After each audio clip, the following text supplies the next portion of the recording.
Yehoia e pā e tō mātou matua nui te rangi. Whakamoe miti. E te atua kaharawa, te matua, te rungarawa. Whakanuia, whakawhetai rawa. Ai tā Yehiuhi. Āmene, ka piti hono ka tātai hono. Ko rātau mā te mate ki a rātau. Ka piti hono ka tātai hono. Ko tātau mā tonu anō tēnei tātau ko te kā no hiora. Ōroto i a tātau. Tātau mātau koau. Tātau mātau hui mai ai.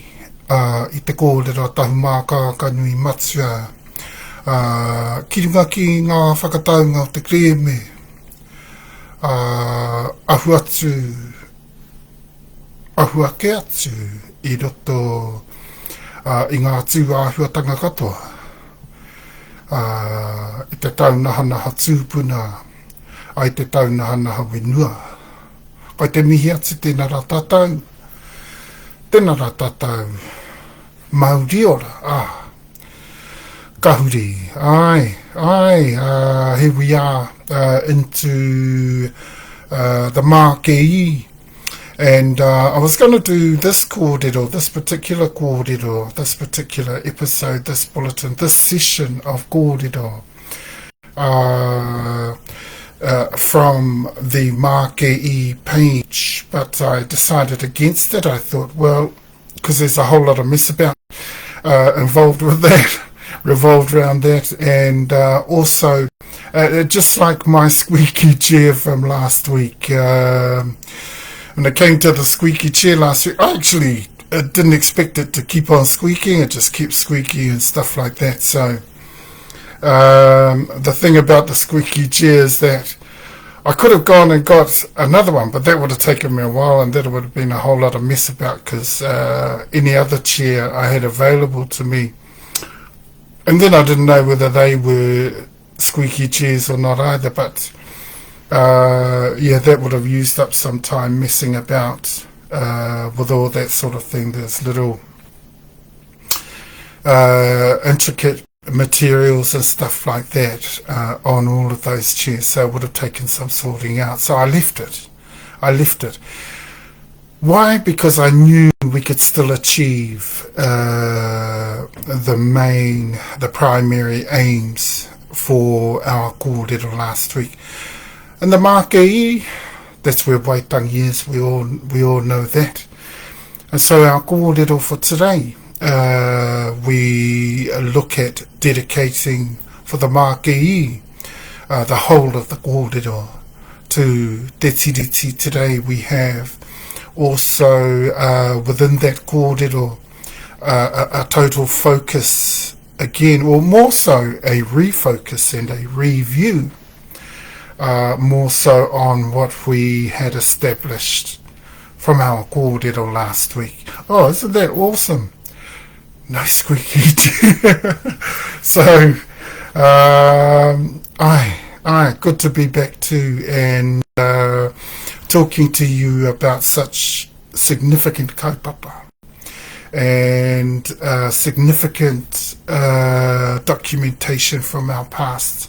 I mean, this is the basis of the constitution of our nation, apart from he whakaputanga. The basis of all of those documents that make up what we might call, or what we might term, a constitution that forged our nation. I excuse the pun there, but I just want to have a quick look at what we established last week. Now, what did we establish? We established that TeTiriti was a fraud, and it definitely was. We had a quick look at a translation of TeTiriti. This is why we're not going to use the English version at all. in our kōrero for TeTiriti, and today the entire of the kōrero is dedicated to TeTiriti. We dedicate it also to all those who died, trying to get the original intentions of TeTiriti recognised and acknowledged within the country. And we acknowledge all those who are still fighting for that. And mind you, today, one thing we have noticed is that not at all many people today are there that actually might know for sure that TeTiriti was a fraud. I think for quite some time, for these last 5 years perhaps, it's only been mainly the Tahumaakaakanuimatua, ReoHapuIwi, that has been among the preeminent super tribes of the country, that has been one of those who knew and who fully know, and who have the entire of the layers upon layers of evidence that proves outright the absolute fraudulent nature and character of the TeTiriti document and how it was used, the literary complex nature of the document, different linguistic aspects, linguistic and professional views on those linguistic aspects, language concepts, the nuance we mentioned last week. So we've established all of that, and we established quickly that, hey, there are some fraudulent characteristics about this TeTiriti that if you had not have watched, or you had not have prior to then listened to any of our kōrero, you would not have known that TeTiriti was fraudulent. I mean, phrases with double meaning. Since when are you ever going to have a straight deal?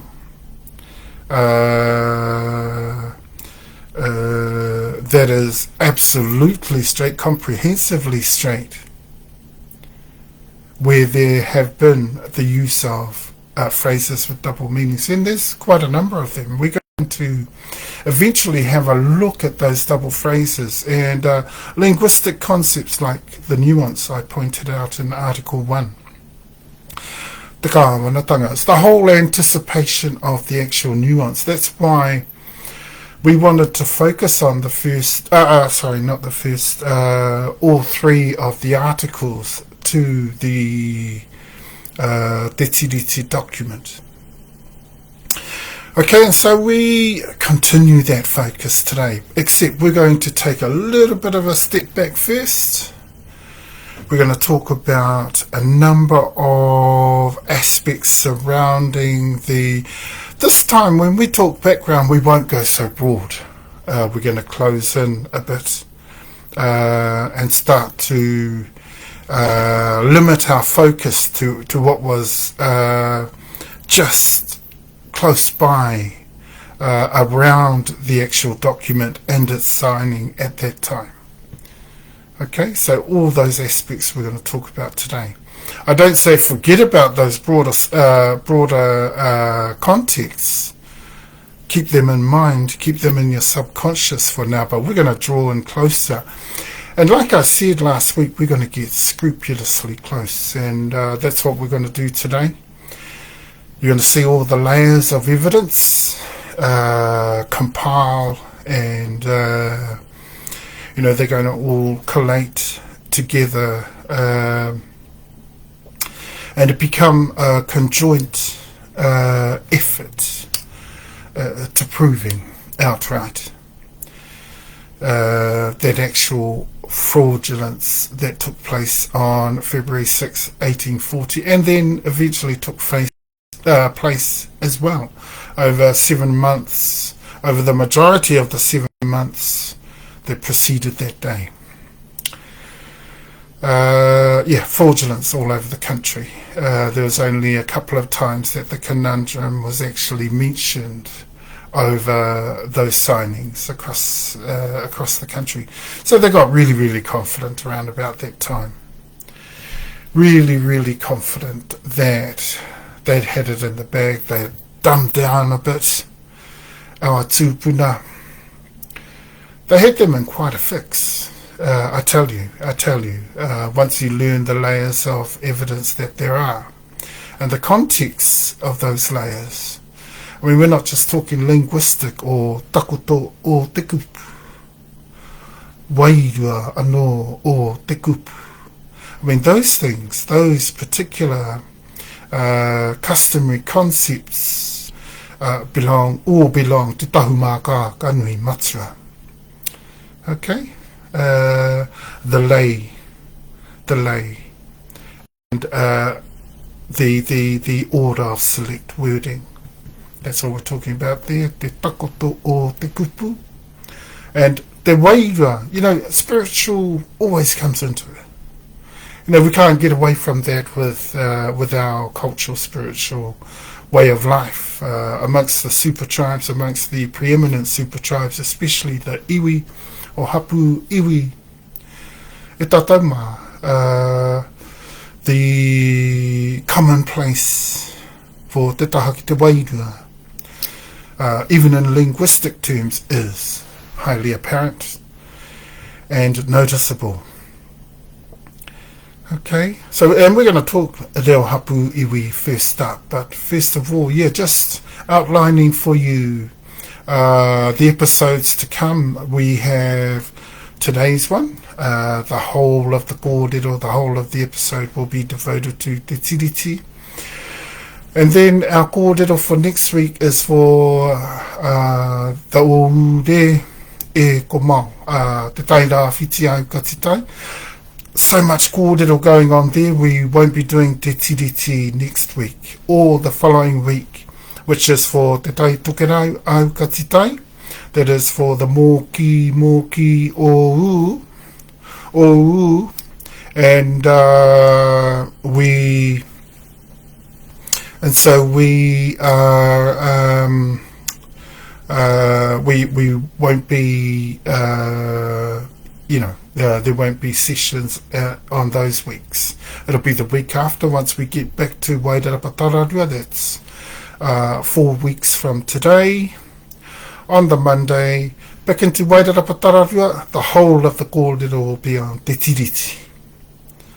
Okay, again, we're going to step back, talk about the close by surrounding issues in the background and surrounding that whole signing, and a lot more on the layers and contexts and linguistic concepts and aspects of the whole of the argument for and against the fraudulent nature. I'm pretty sure all the professionals across the country, if they are watching this video, this live on TeTiriti, I'm sure that they would agree by the end of this kōrero.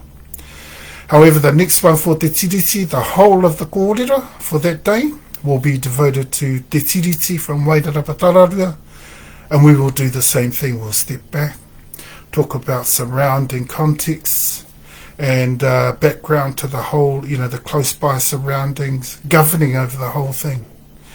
All those things that were in control of the whole of the event. Such a significant event. I mean, we're talking about the most significant event, almost the most significant event in our heritage, but then the significant event that produced a new nation, forged a new country, a new identity for two peoples. Let's talk about it in those terms. This was for two peoples, and we, in particular, in our customary way, we operated in that way. If you were two peoples, three peoples, four peoples, five peoples, We operated on that, on that configuration, if you like. So, for us, governance was about no matter how many peoples that you had, no matter how many communities that you were providing for or discussing within your governance talks or discussions or debates.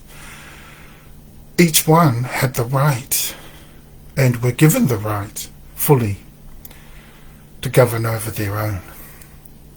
So every other party, if there was, say, like 5 parties to this TeTiriti, even the other 4 would have 50%, 50%, each one that stepped up. But we would always be the other party. Why? Because we are ManaWenua. ManaWenua held pride of place within the motu, and that is the reality. We can't get away from that. I know there's a lot of questioning out there of that, and it's silly. I think a lot of people are getting carried away with these notions from Gaia and all those sorts of programs, and they are not aware that a lot of the findings of Gaia, we could just speak for our own country, where te tiri o te moana Hawaii ki tau, te tiri o te moana Aotearoa is concerned, not many of the aspects picked up by Gaia are actually followed up as a realistic view of the heritage of our country. This is the heritage as we know it, and as the first peoples amongst Raya Te Tahiti super tribes, the super tribal peoples of that part of Pacifica, who were the first peoples of the country. Look, Moriori being the 5th line, for those who thought it was Moriori, kai te he tēnā. Moriori were the fifth line of HapuIwi descent, from those descent lines that first peopled the country. Okay, so that's a good little introduction to exactly what we're doing today. And so, the next one is a focus on TeTiriti. When we start to get really broad, and when we will bring in the introductory passages, I tend to forget that word.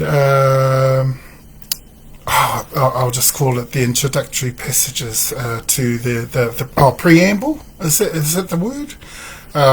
Sorry, I'm not the greatest at English, so the preamble, I think it's called. There's a number of paragraphs in there, clauses in there, that we need to take good note of, and that's when we will bring that into the context of exactly what we're talking about here. And that's a part of the evidence. It's a big part, it's a huge part, because it's part of what, remember last week I said to you the main focus was to get the signees to sign. And because without that they couldn't carry out what they were going to carry out. Okay? Without that they couldn't do anything. So they were very, very choosy about te takoto o te kupu. Te wairua o te kupu e takoto tiana ki te pukapuka nei, ki te OuMaanei. They were very, very,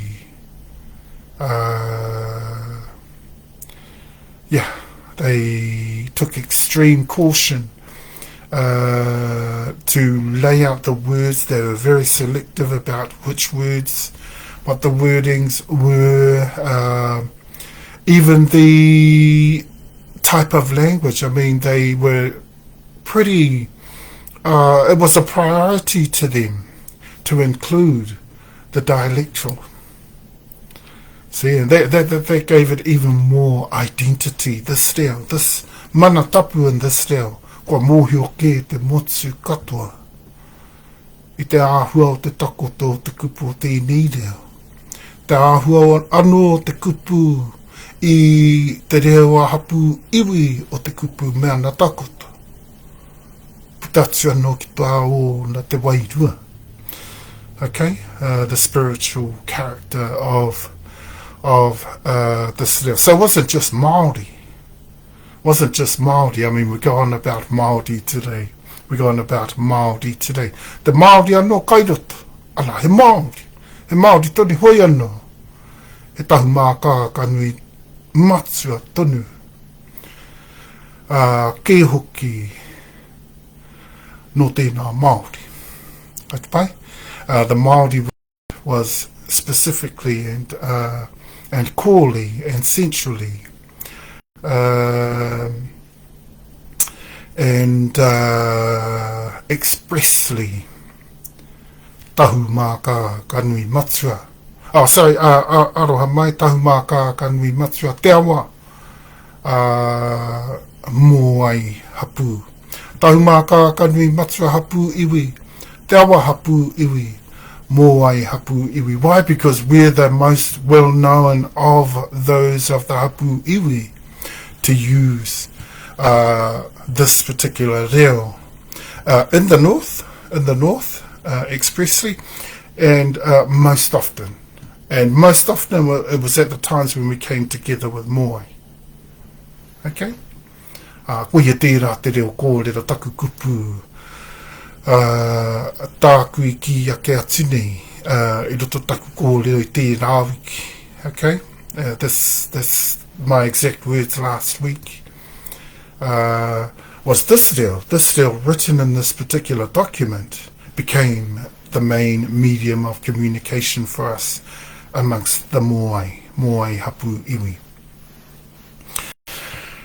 Okay, so you're all set to go, and when we come back to the north, the Mākeiii, when we come back to the Mākeiii, which is 5 weeks from today, we will start to broaden everything right out slowly, gradually. So we took the preamble around about that time. So that's about the 5th bulletin of the kōrero, the 5th session of the kōrero. Altogether, we're going to have about 10 to 12 sessions altogether. So all of that evidence revolved around this particular fraud that we're talking about. And in fact, I want to draw your attention to the significance of this document. Tēnei pukapuka nei, tēnei te OuMaanei nei. Arakau te pukapuka noi ho. Arakau I te pukapuka noi ho. Arakau I te OuMaanei noi ho. Engari, ko te OuMaanei tēnei putai te ao. Ko te OuMaanei I whakaoaoa atu ai. I tō tātou mātou nā nana, tō tātou mātou nā motu ki te ao katoa. Ki te ao katoa. Okay. So stay with me. Again, it's going to be another long kōrero because we're devoting the whole of the kōrero today. But last week we had all the other kōrero there too, so that's why it took a bit longer than usual. But today the whole of this kōrero is going to be on TeTiriti. So I hope you're ready, hope you're comfy, and all ready to dig into this particular document. And we only need use TeTiriti because we have the Tahumaakaakanuimatua hapuiwi translations with which to go by, which are the closest translations to the original wording of TeTiriti that you will get anywhere in the world. Okay, we all set to go. Ka pai. Tino pai e tatauma. And what we are going to talk around firstly, e tatauma, is the nature and the character of the ReoHapu. Ahoi anō, ko ia tēnei anō, tēnei ko te reo takoto o te kupu. O te kupu I roto o tēnei e kia nei te OuMaanei nei. Okay? This is the form of the actual reo that was utilized within within TeTiriti, this particular treaty. After we've stood back for a bit, we've talked a bit about,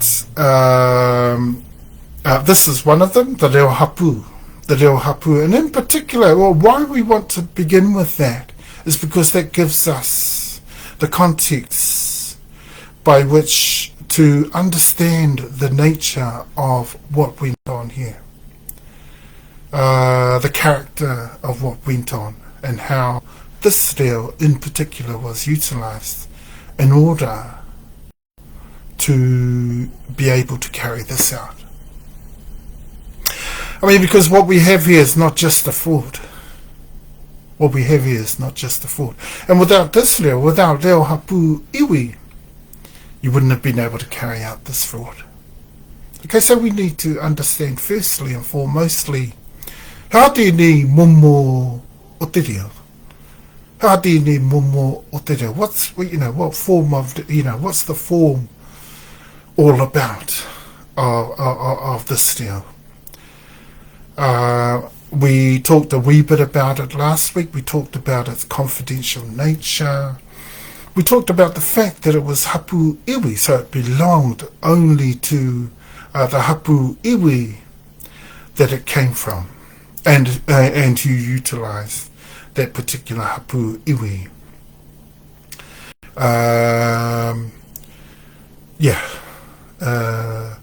And probably most descendants within the senior lineages, probably right down to Moriori, utilised moai hapuiwi reo, which uses contexts and concepts of te awa hapuiwi reo and Tahumaakaakanuimatua hapuiwi reo within its whole range, within its whole repertoire, within its whole, the makeup and the complex character and nature of the whole of the makeup of the form of this reo is important to us to understand. Sakati matamaira huki tātou ki tau warea. Hāne, because what we have going on here is not just a world-class document. This is a document of world-class proportions.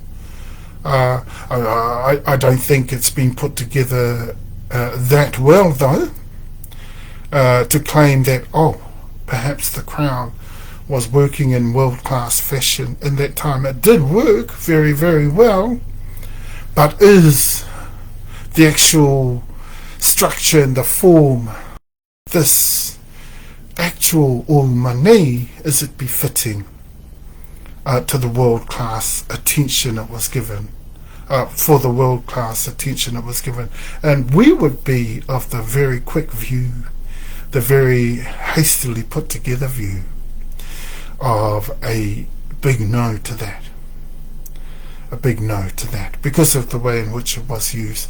This, I mean, we're not just talking fraud, we are talking about a heist. Okay, this was a heist. We're not just talking about fraudulence generally, in general terms, or simple terms, in layman's terms, or in basic terms. We're talking about one of the biggest, not just frauds in history, but we're talking heists. One of the biggest heists ever in world history. Trillions and trillions of dollars worth of heist. That's what's taken place here. So rightfully so, within the 10 to 12 episodes that we're going to bring you, you'll see more than enough evidence of the actual fraudulent character, the nature with which our reo hapu was utilised in order to carry out that heist, and through which to, they weren't just looking for this heist to make an impression in that time, in 1840.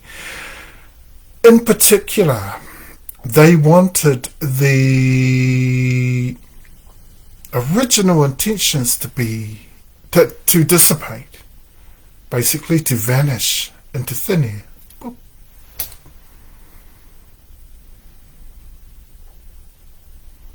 They wanted it to poof into thin air, poof into thin air, and they would not have been thinking otherwise about that. Just the nature of some of the things that were done here. They wanted it,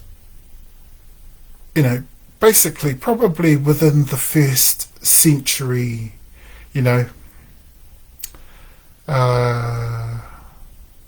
of years from 1840 to 1940, basically, they would have hoped that the original intentions had dissipated, but no. Our people have held on.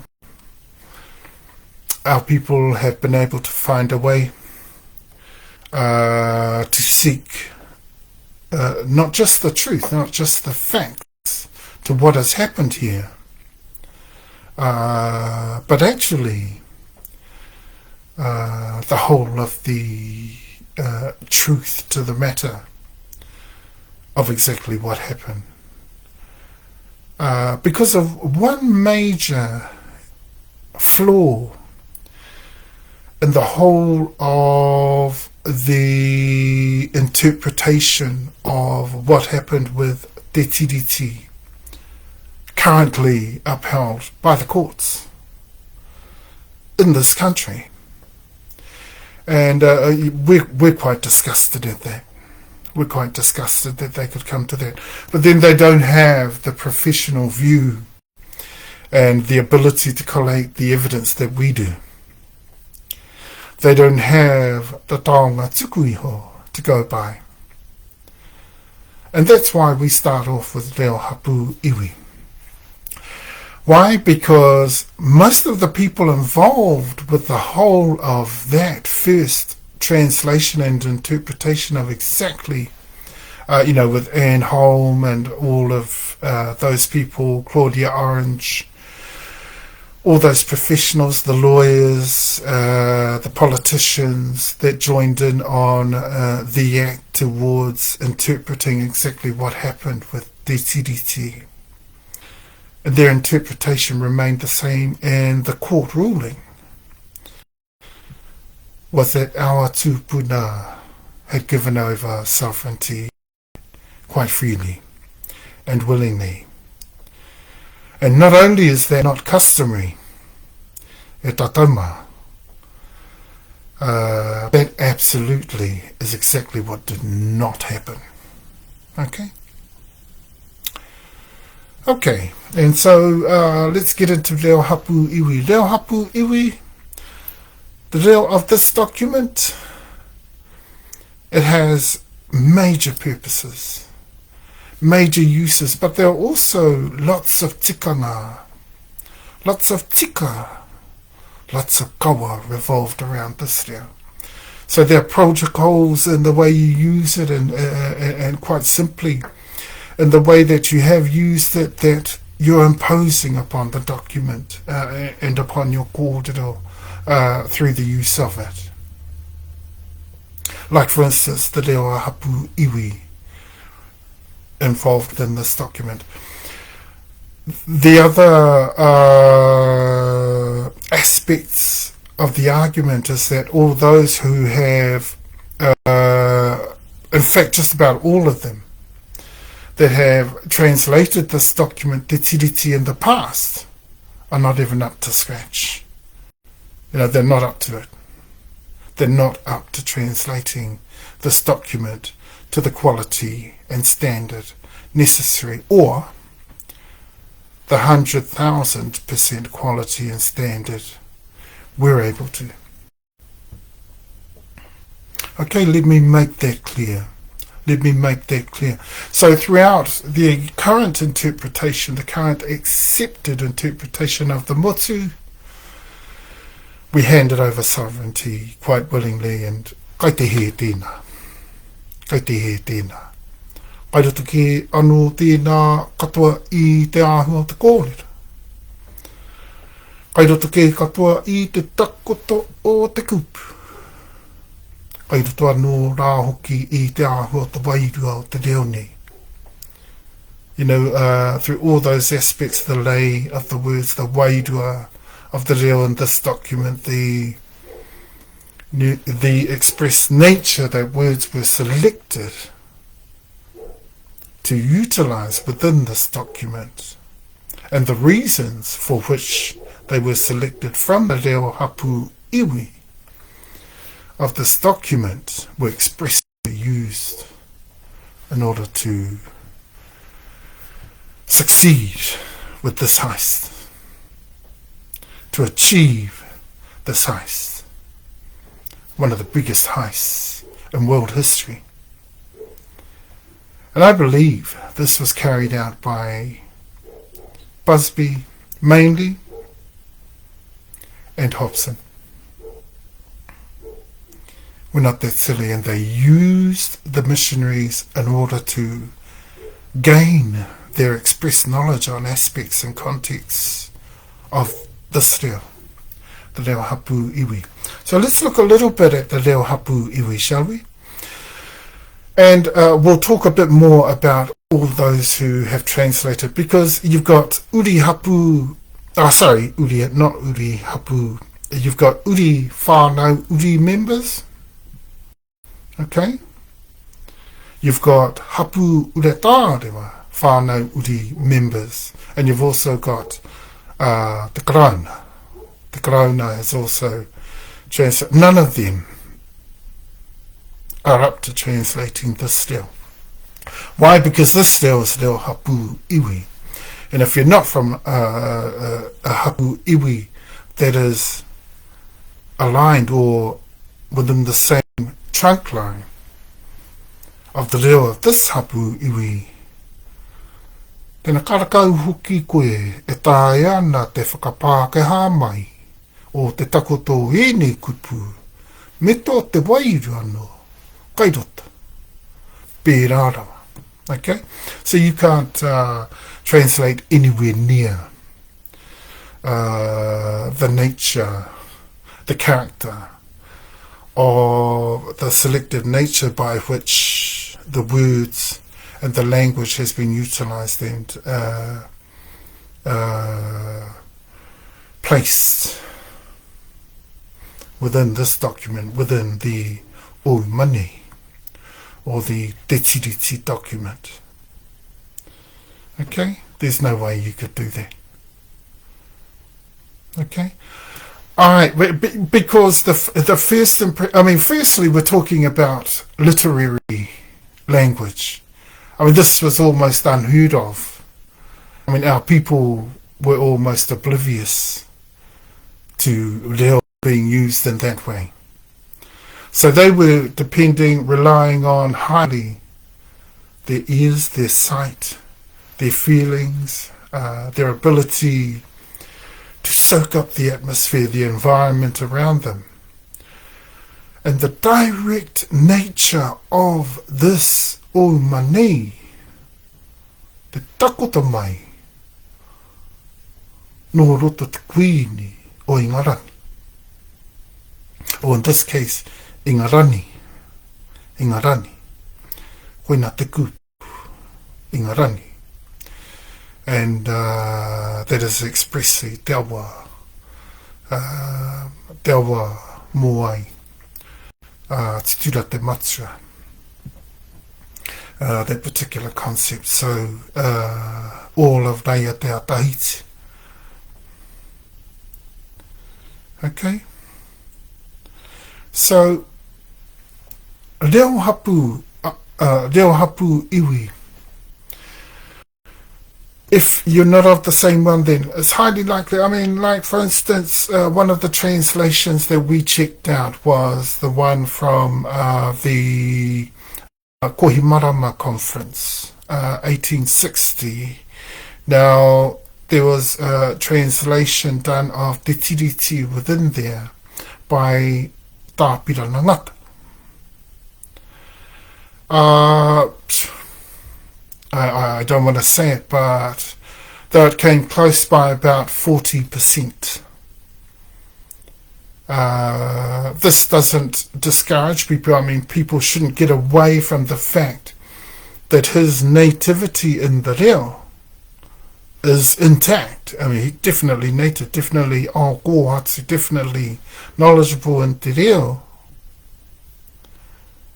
But however, the character of his reo, okay, quite different. And the nuances he would be used to would be quite different. So a lot of the aspects in this reo would go missing in any translation he would take part in. Okay?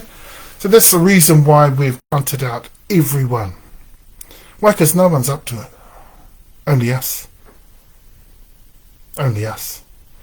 We're the only Tahumaakaakanuimatua te awa of Moai Hapu that have ever translated TeTiriti. So everyone else needs to be crossed out on that basis. Because when it comes to ReoHapuIwi, I mean, this form of reo is not only not you. So all of the concepts I'm giving to you, even the kupu OuMaanei, that is ReoHapu. Tahumaakaakanuimatua, that kupu OuMaanei for TeTiriti is not used outside our Hapuiwi.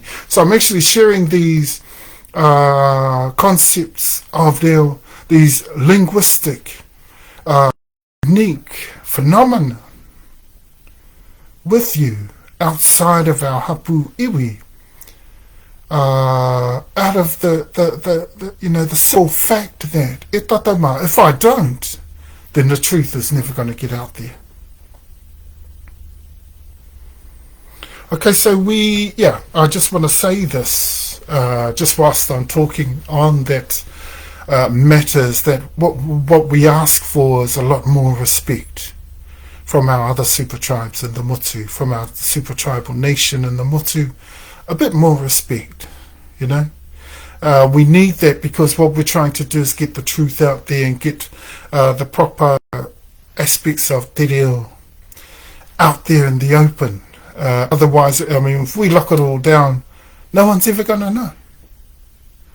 And that, for that reason alone, is why we're sharing all those concepts with you, those kupu OuMaanei.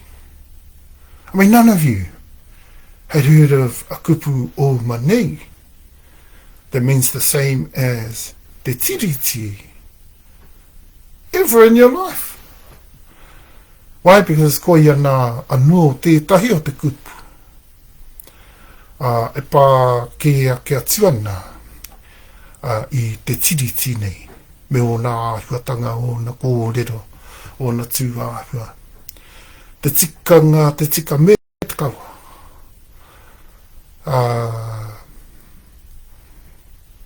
Quite like that word. Nothing could ever describe. You know, and that's just one of our words in the ReoHapuIwi of Tahumaakaakanuimatua. Notice how I'm sort of being inclusive of the whole of the Hapuiwi notion. I mean, Tawa also had their own complex makeup of ReoHapuIwi. We have our own complex makeup of ReoHapuIwi, and so does Moai, but we share the same concepts. Okay? We don't use them that much differently either, but vocabulary and particular concepts and the way te takoto te kupu, me te wairua ka rere ke tonu. Te Māori hoki ka rere ke tonu. Te Māori. Te Māori kei roto.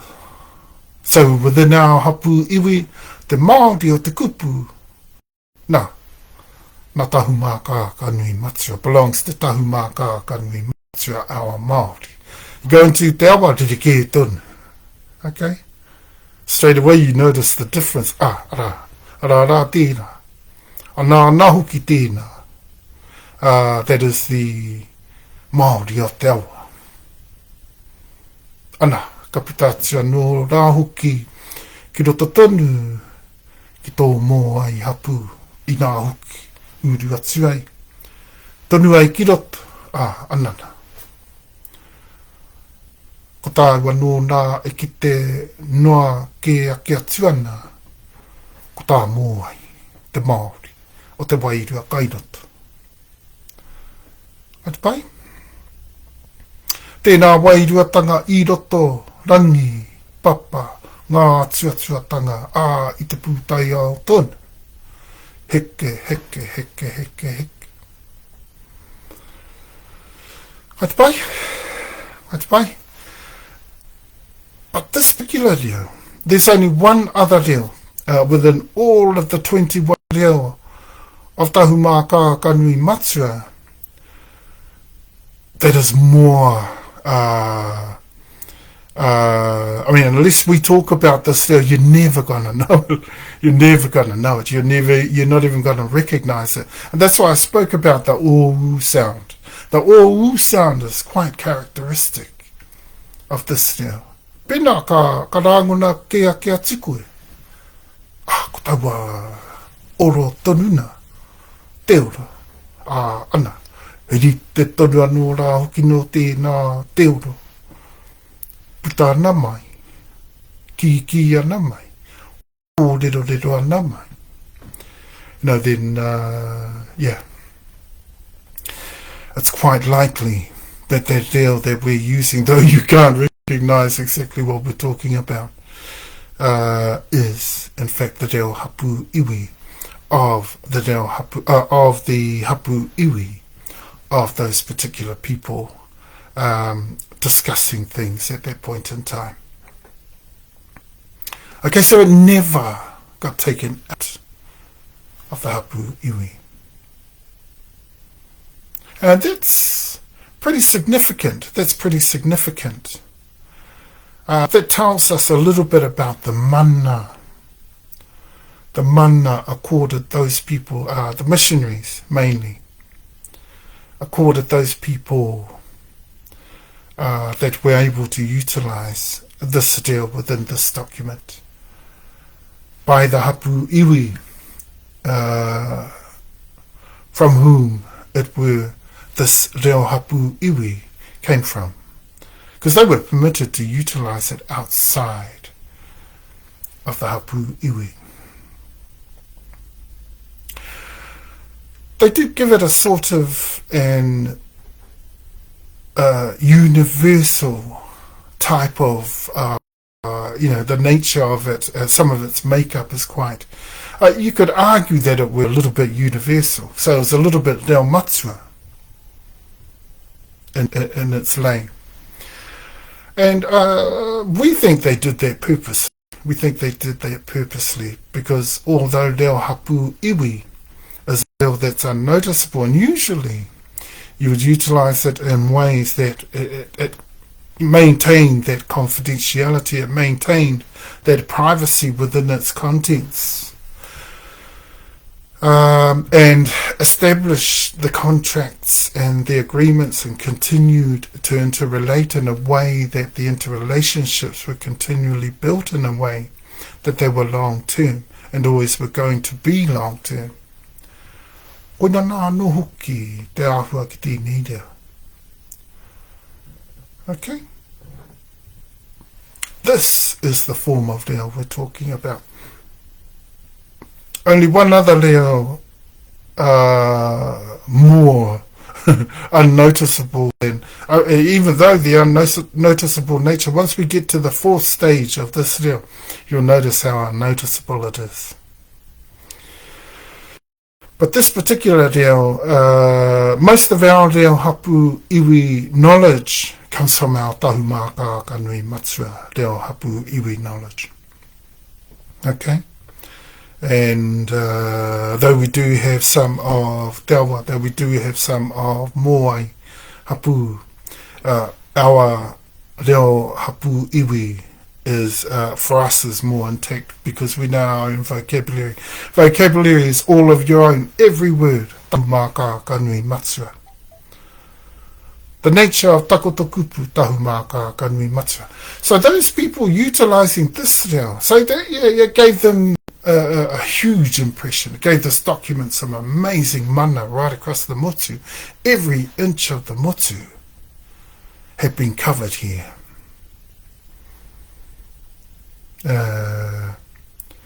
And before we get carried away about how well every inch of the motu was covered here via just the reo alone, e tatauma, we need to be well aware that though we are talking about reo contents and contexts and concepts that derive out of mainly originally Moai Hapu Iwi, that doesn't mean to say everyone right across the motu was Moai Hapu Iwi. Kai te he tēnā. Okay, because remember there are 7 Hapu Iwi in the country. There were 7 in circa 1769 AD, the same 7 that we have today. That's Moai Hapu Iwi, Tawa Hapu Iwi, Tahumaakaakanuimatua Hapu Iwi, Māmoe Hapu Iwi whānau uri, Moriori Hapu Iwi, and we're talking iwi, Awa Hapu Iwi, and Te Atiawa Nui no Rungaterangi Hapu Iwi. There's your whole 7 right there.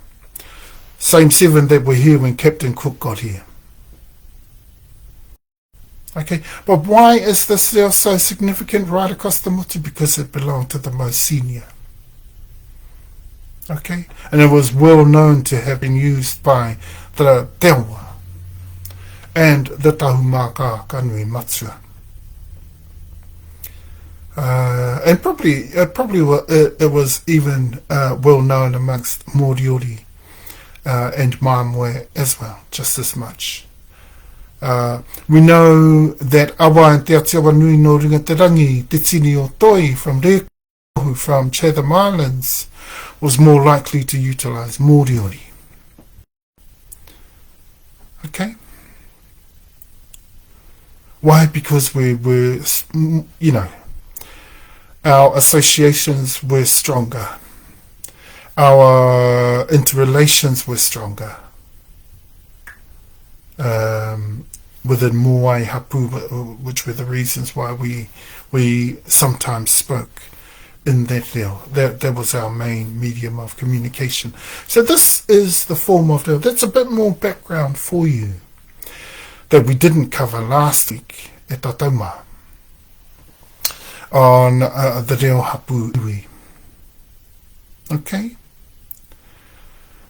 And the importance of the ReoHapuIwi is for us to understand every one of the reo forms is in particular belonging to the Hapuiwi, but none more so than the ReoHapuIwi.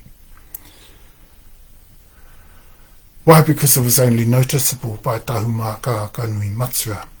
And if you are right in the line of descent like Māmoe Hapuiwi, Tahumatawhaiti Hapuiwi, Kahu Hapuiwi, then you spoke most likely this reo.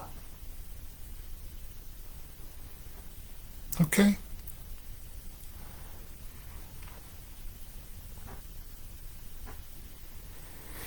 Okay, so that's the nature and form.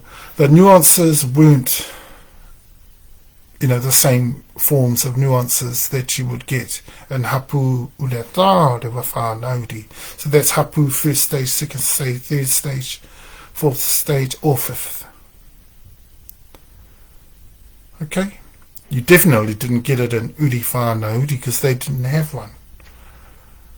no reo derived from them. They didn't have uretārewa, therefore they were not officially hapu, and therefore did not grow in the consistencies and componentries of hapu. Okay? They grew within the hapu uretārewa that they most directly came from. Okay? So just making that clear, helping us to understand the ReoHapuIwi. That's the first thing. And why? Because that gives you the significance, the karanga. Yeah, they're looking absolutely stacked with mana right at that point in time. Okay. This was noticeable within a reo of so much ManaTapu e tataumā. You needed it to be translated properly. So all of the translators that have been silly of us today. Why? Because we don't know these things. And this is why we're quite open to sharing some of those things. Why? To help us to understand exactly what's going on here. Okay? And they utilize this reo and in this way expressly in order to carry out this heist. Okay? Yeah. And I say that with big bold letters, Heist. They used this particular form of reo expressly, not just to, actually it would be interesting to have a good look at how well they wanted to keep tūtikanga, tika me tkawa, in terms of how they wanted to use this reo, and probably not entirely, which is typical of the karanga, quite typical. I mean, things customary were never liked or enjoyed by the karanga. I mean, let's face it, they wanted 100% governance capability. They wanted 100% power in the country. They couldn't get it. So they used TeTiriti in order to get that. In order to achieve this heist. And they did it with this style. Why? Because they knew all members of all the hapuiwi across the country were going to take notice. And as they took notice, all the componentries right throughout this OuMaanei were going to pull together, collate together collectively in order to swindle,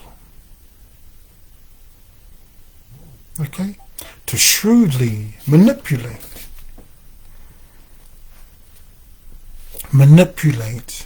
and deceive the minds and the hearts of these people.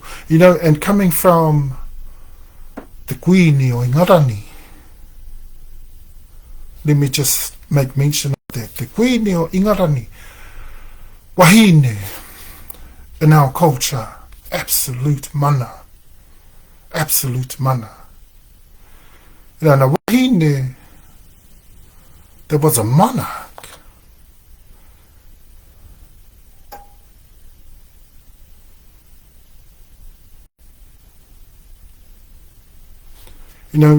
The queen to our ancestors was absolutely formidable.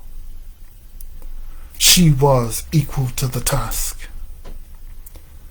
Even though most of those assembled quite closely around the OuMaanei, most of those, the huge majority, he tāne.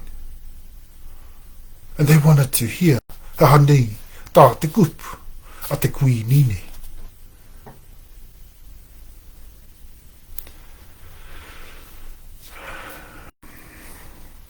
What exactly did this queen, have within her words, within what she expressly wanted to entreat them with? What exactly were the words that she was about to use? Anana, ko ye ira ngā kupu, I kōrero ai e tata matau I tērā wiki. Those are the quite quick translation that we went through over last week. Okay, so all of that adds to the layers that we're talking about here of the evidence available to us and the knowledge of ReoHapuIwi. Only one reo more unnoticeable than this form of reo, and that's the reo kihi, which became more noticeable in earlier times, but then that's the same as this reo. The nature, the character of which the OuMaanei has been written is far more noticeable than what it would be usually. Okay?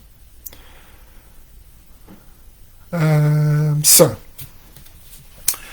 there we have it, the ReoHapuIwi, the nature of what we have before us, the words of the Queen, extreme mana,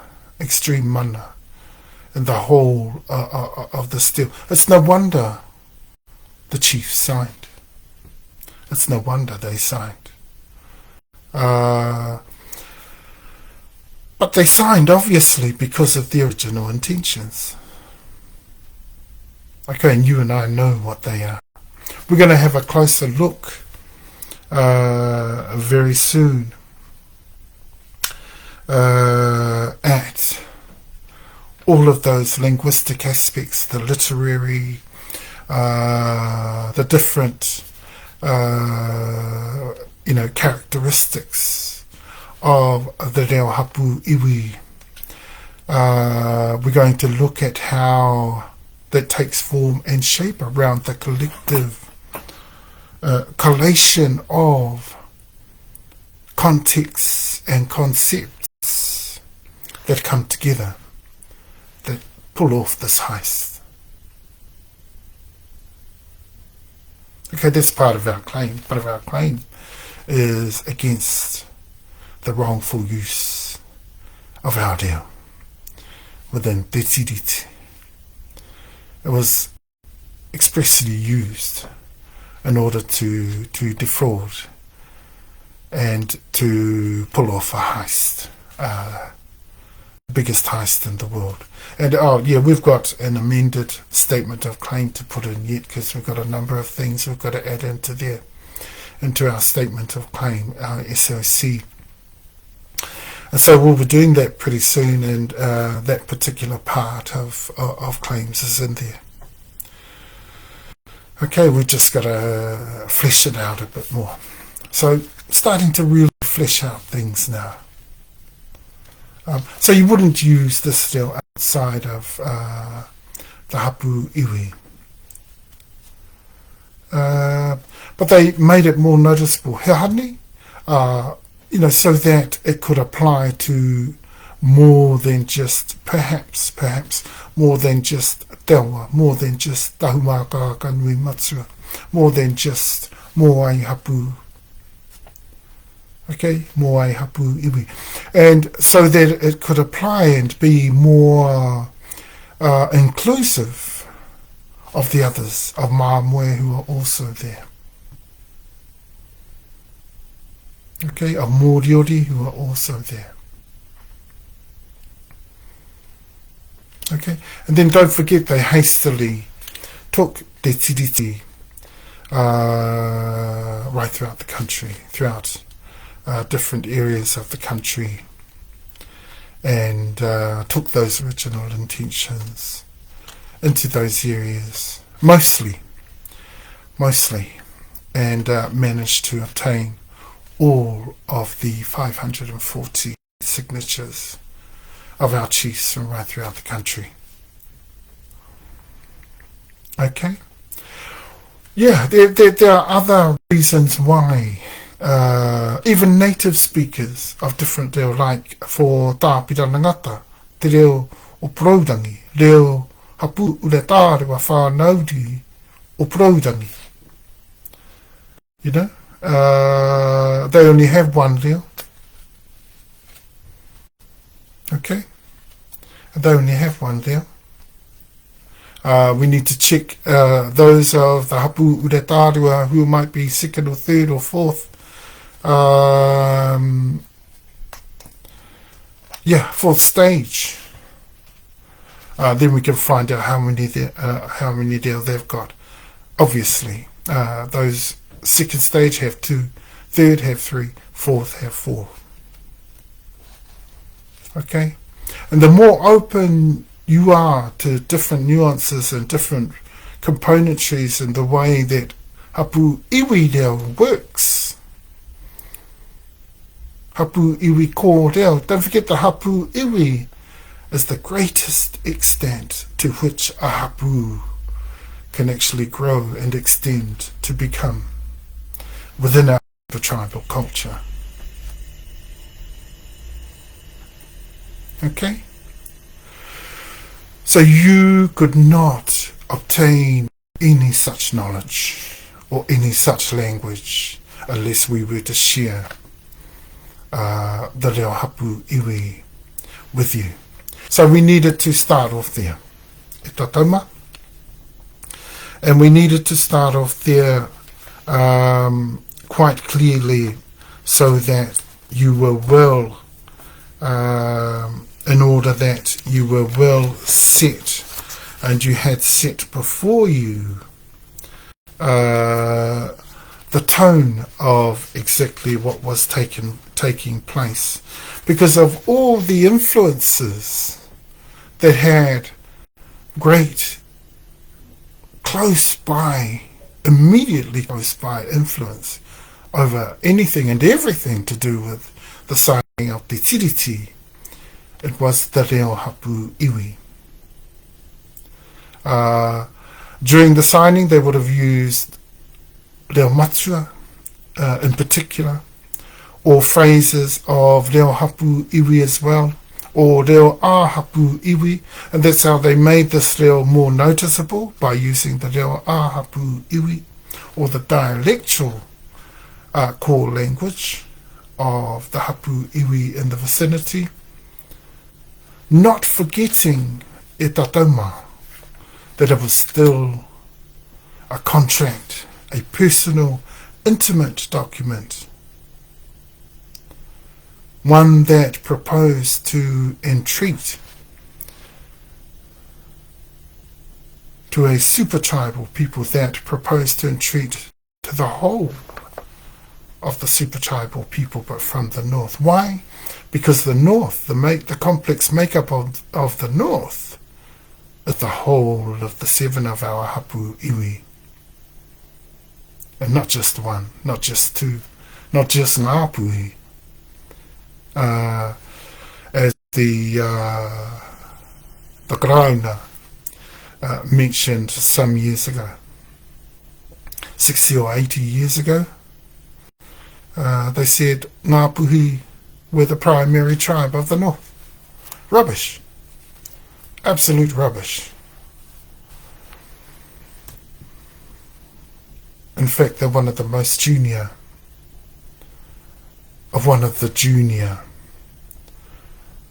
preeminent super tribes of the country. And so the nature of this still cannot be translated by anyone outside of the HapuIwi, cannot be translated very well by anyone who doesn't understand ReoHapuIwi, cannot be translated directly to the 100% by people who were not from the HapuIwi or familiar most directly to the reo at play here. So this is why all of the nature of these things, they all culminate into e tatauma,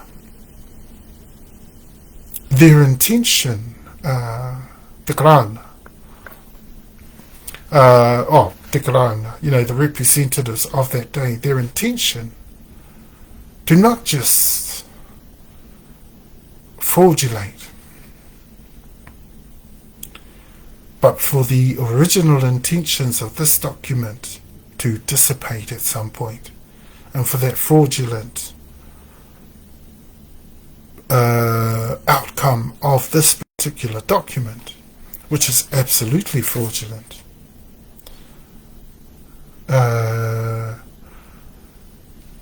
to go on forever. See, and that's why I made that statement last week. I mean, they didn't plan. They didn't plan for our determination and our will for the original intentions of TeTiriti to be honoured. Though all these take have come up over the years, they're besides the point, all those take. And I say that because all those take are not the vitally central thing that foundationally we need to understand about TeTiriti. But it's the very core of what we're talking about here. The fraud, the fraudulent nature, the fraudulent character of TeTiriti. The fact that there were 4 articles altogether and the last one got counted out. The fact that there were linguistic areas in TeTiriti that got avoided conveniently. I mean, TeTiriti, even the English version was written on a huge sheet of paper, like TeTiriti was written on this huge sheet of paper from a roll of paper. So how they managed to lose the original copy of their translation of TeTiriti, I do not know. I cannot figure out how you would misplace a document so big. It was probably 6 foot long. Easy, 7 foot long, 7 foot. Okay? So how does that come to be? How do they lose that conveniently? Those are big questions. Those are big, big questions to ask of this TeTiriti and the whole signing event. Just the simple fact that they changed the original intentions, the whole context of them, in the evening of that same day of the first signing. They only spoke about it 7 months later, twice. Why? Because they didn't want everyone to get up in arms, quite obviously. Okay? Soon we're going to take a good, close look at the actual contents yet again. So we've taken a little bit of a step back from the OuMaanei. Let's, as we're working our way towards the actual document itself again, and we go slowly this time, but surely through its contents, every little article, every little particle, you're going to understand why it's there, and you're going to understand why it's in the lay, and you're going to understand exactly why we translated it in the way we did. Okay, and we're going to do that for the whole of the document. Not in Wairarapa, the next call for Wairarapa 4 weeks away, but in the next one for the Mākeiii, on 5 weeks away, we will start to broaden out into the what's it called, preamble, and we'll talk about all the same linguistic aspects, literary aspects, all those sorts of things, and the things that they avoided in their translation. Okay, there wasn't just the difference in translation. That's why we don't care. about the English version, really. And the English version isn't actually the lawful copy, because the fourth article quite clearly states, the treaty was made via contra preferentum, international law that identifies, and that was existent at that time, an international law that identifies the indigenous native copy of every treaty in the world as the legal copy. And that was the fourth article. I just thought I'd mention that one. Okay? And that's why we've decided, well, that's the most important copy. Why? Because it gives us the original intentions, and it's the only one. The English one doesn't matter. It doesn't give us the original intentions. And that's what we have been really trying to stand up for over these years, prior to the original understandings of our ancestors of exactly what those original intentions were. I mean, we lost the context somewhere around there, probably around the 1880s, 1890s. But quite clearly, what had gone on here was a big cover-up, a heist, and a way of covering it all up that those who devised together and put together and collated together this whole thing did that in order that it would last forever. But it didn't. It didn't. They didn't plan for us to aim to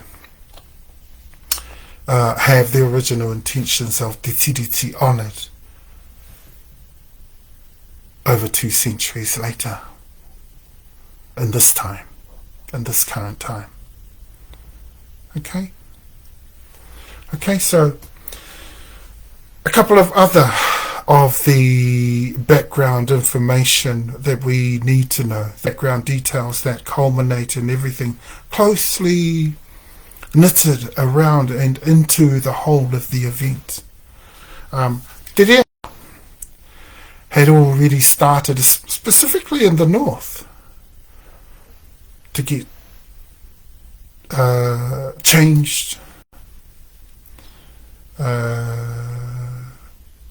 The quality of their deal was beginning to,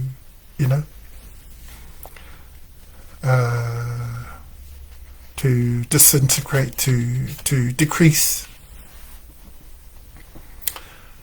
Okay. Why? Because they had already started to translate the ManaTapu in the north. That started around the 1818, 1819, 1820, somewhere around there. Not long after the beginning of the musket wars in the country.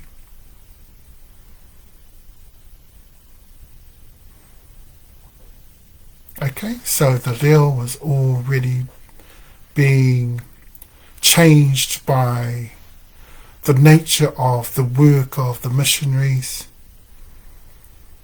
and the overrule, the absolute control and manipulation that continued on within that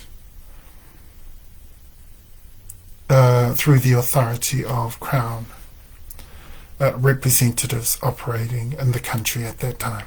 Don't forget, they still wanted 100% power and couldn't get it, and they knew they wouldn't. Okay, that's one of the other background elements that we need to be well aware of here. The deal was already going downhill. Okay. But the people involved and gathered around the actual TeTiriti signing, totally illiterate, totally oblivious to all of that. Most of them were Tutura of that time. And they all hung out there. Most of them were Teina. A couple of times I used phrases last week that were a little bit one way or the other. So I sounded a little bit contradictory last week, but I wasn't. I wasn't actually meaning to be. And so yeah, though I meant, they actually were all teina, but they were teina to the most senior within the region. Now, some of them I said were actually senior too, but senior amongst them, amongst their groups that were there at the gathering, because some of the lines in there were actually descent lines from the most senior, like for instance Māmoe, like for instance Moriori, like for instance the some of the other lines of Tahumaakaakanuimatua, like Te Whatuia Piti. Okay? Te Whatuia Piti was there. That's the uri whānau uri, the last line of the Taumataura of Tahumaakaakanuimatua. Okay, so important for us to understand the context surrounding this whole signing that we're working with here. So we didn't just count out all those translations just out of, a willingness to look more important and better than anyone else. That's not true. Quite the contrary. Okay, because in actual fact, the whole of the reality is, if we put the ReoHapuIwi in itself before all those translators to translate right at this time, all the same translators, and we put the proper, or even if we wrote it in the simple manner, an understandable manner that they wrote it for that day, I guarantee you they still wouldn't be able to translate that without the knowledge of what we have here, 110,000% like we can.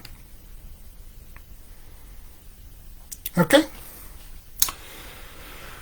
so there's all those different things going on around the place. The use of teina, quite clearly, this was a job for the teina. And teina could clear the way for seniorships to be able to do their job properly. Okay, and that's what our teina were looking to do that day. And this is how we felt that it was rightful to sign. Even though Tahumaakaakanuimatua Hapuiwi did not sign, it was rightful for us not to. But most of the groups there, yeah, good idea to sign. Good ideas to sign. Because they hadn't yet been part of a treaty or an entreatment from the Crown. The monarchies were entreating with us right through the 1700s. So this wasn't the first. Okay. It was one of a number of treaties and alliances and partnerships formulated with the monarchies. Okay. And yeah, so some of those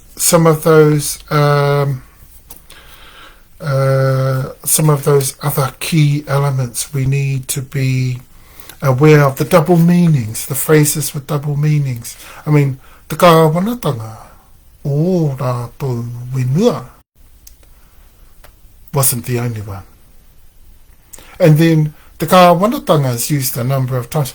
I mean, how many times are we used to a document of this caliber, of this magnitude, utilising phrases with double meanings? I mean, how many of us out there think that that's acceptable? And that would clear this document fully, comprehensively, of being one that could ever be utilised within a fraud, or to formulate anything of the likeness of any heist of such a magnitude. Okay, tatama, so some very, very important questions there. And all those different things, the fact that it was an entreatment through the Queen, absolute mana, this whole this whole deal that was taking place. And I did say that it was a straighter deal than He Whakaputanga, and it was, because that's what it seems like on the surface. Okay? But in fact, if you have a scrupulously close look at it, you will see the phrases with double meanings. You could translate it one way or the other way. And you will see in our translation that we will go through soon as we slowly work our way through it, why we translated it in one way and not the other. And how they knew that that's, that not just the correct way, but that would be the way that our ancestors would understand, fully comprehend. Karo noa ke atu ke hoki a rātau, te kupuni, te OuMaanei. Okay? Tēnei puka puka o te kupu takoto I runga I te mea nei te OuMaanei. Okay? And so we need to take all of those things into consideration when considering that what we have formulated here is a fraud, and in fact today we have put that into context. The context of that fraud, one of the biggest heists the world has ever seen. That's more of the magnitude of what we have here.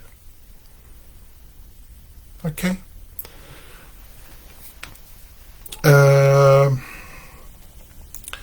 Double meanings and the literary or contextual way in which it was written. It was written in a way that it could be taken, like for instance, where did I make that statement last week? For instance, in my statements last week, I made the statement that that we, things were written in a certain way that we could think one thing. Like, for instance, in most of the translations that have come through interpretations of TeTiriti over the years since 1840, like the one from Tāpira Nangata, like the one from Kāwharu, like the one, all those different translators that, no disrespect to any of them, but none of them are up to the task. And little did you know, but they were not. Okay? No one could translate this now, except those who speak this now. And that is Tahumaakaakanuimatua, Te Awa, and Moai Hapu. Okay? And why isn't everyone Moai right across the country? Because of hegemonies. And chiefly extents. Chiefly extents start and finish somewhere. And so do hegemonies. Okay? And when you're dealing with HapuIwi, you're dealing with the greatest extents. You're dealing with, customarily, a people. Okay, this is the status given a HapuIwi in traditional times. This is the reo of a HapuIwi. And in fact, this is the reo spoken by several different HapuIwi, and arguably right down to Moriori, though there's not much evidence of that. We're pretty... we'd go with the fact that they used it too. Okay? Yeah. I mean, they have to.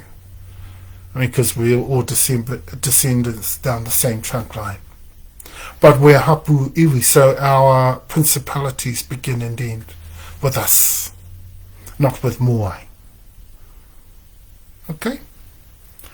The only way our principalities couldn't would be within the inner consistencies of Moai. And we're not from within the inner consistencies, we're from without. We're ReoHapuIwi amongst our own principalities and descent lines that don't initially begin within Moai Hapu. Ours begins within TeTiriti. TeTiriti begins within Deawa. And it's Deawas that has connections into the central consistencies of Moai Hapu. See? So that's where our descent line in Moai Hapu comes from. Just talking to you about the nature of that. The nature of hegemonies and how to interpret that. Yes, we can say, yeah, we're all descendants of Moai Hapu, but to say we're legally all Moai, so Moai owns everything, that's kaitehe tēnā. Kaitehe tēnā. Okay, Te Awa owns what's Te Awa's. Tahumaakaakanuimatua owns what's Tahumaakaakanuimatua is responsible for the governance over all of those. Te mea. And the same right down the line. Okay. But expressly there is a seniority authority, and that's a very powerful part of the whole makeup of ReoHapuIwi. Is the seniority authority.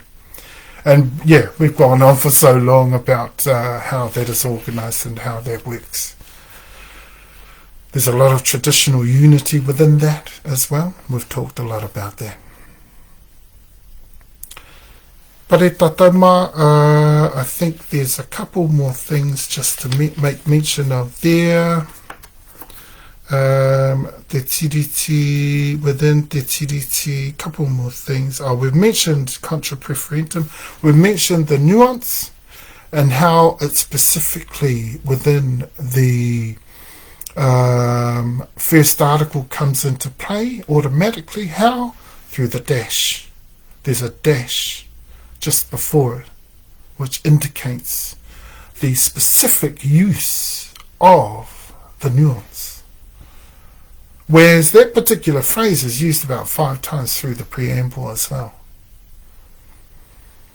But I think through all of them, there might be one, but through all of them there's a dash before it to indicate that specificity, that stand out mention of Kawanatanga.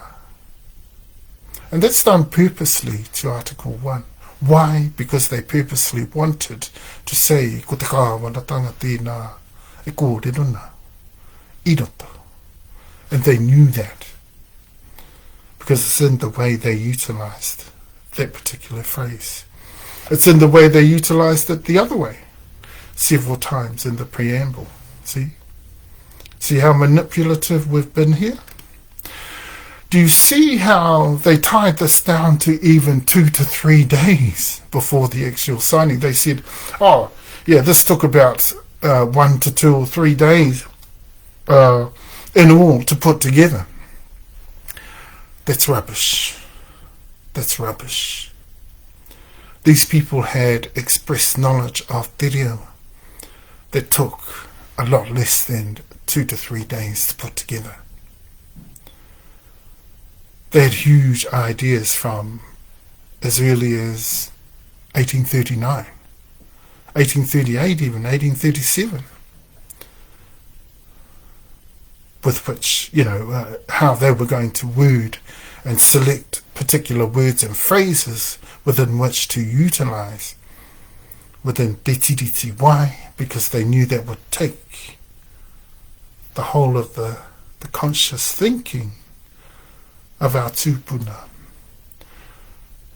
to the entire understanding that eta tika hoki te ahua o tēnei te takoto nei oi nei kōrero.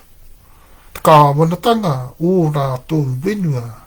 E harai te kāwanatanga katoa e kōrero nei e mauatu nei e te krauna. Te mana katoa.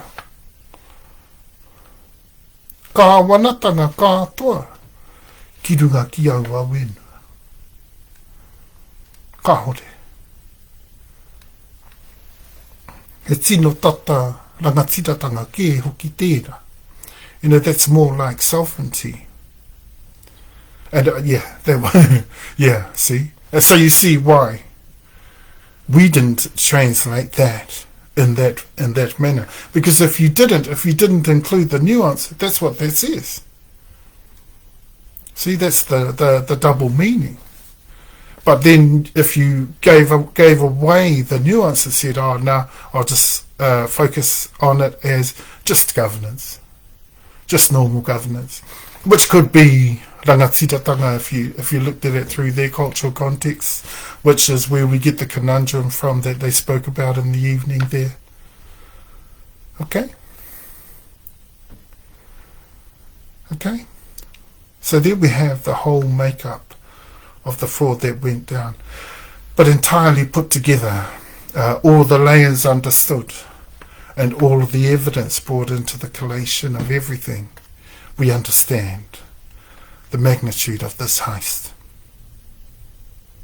Huge, huge, and it would go down for 2 centuries so far, but with us still determinedly trying to get recognised the original intentions, which were for 2 laws and 2 governors in this country, officially. Why? Because, why would we want anything different? And why would they entreat anything different? Why would the Queen entreat in any way differently to what we wanted? So the meaning of that nuance needs to be counted in Article 1. And secondly, the first and more significant to the translation of TeTiriti is more applicable in the translation. That's why we translated it in the manner that we did. Governance capacity. Governance capabilities, which is the same as in the capacities as that exists presently in their lands. So that means to say, in other words, to govern right alongside our tūpuna. Tino pai tēra. Pai hoki. Ana pēnā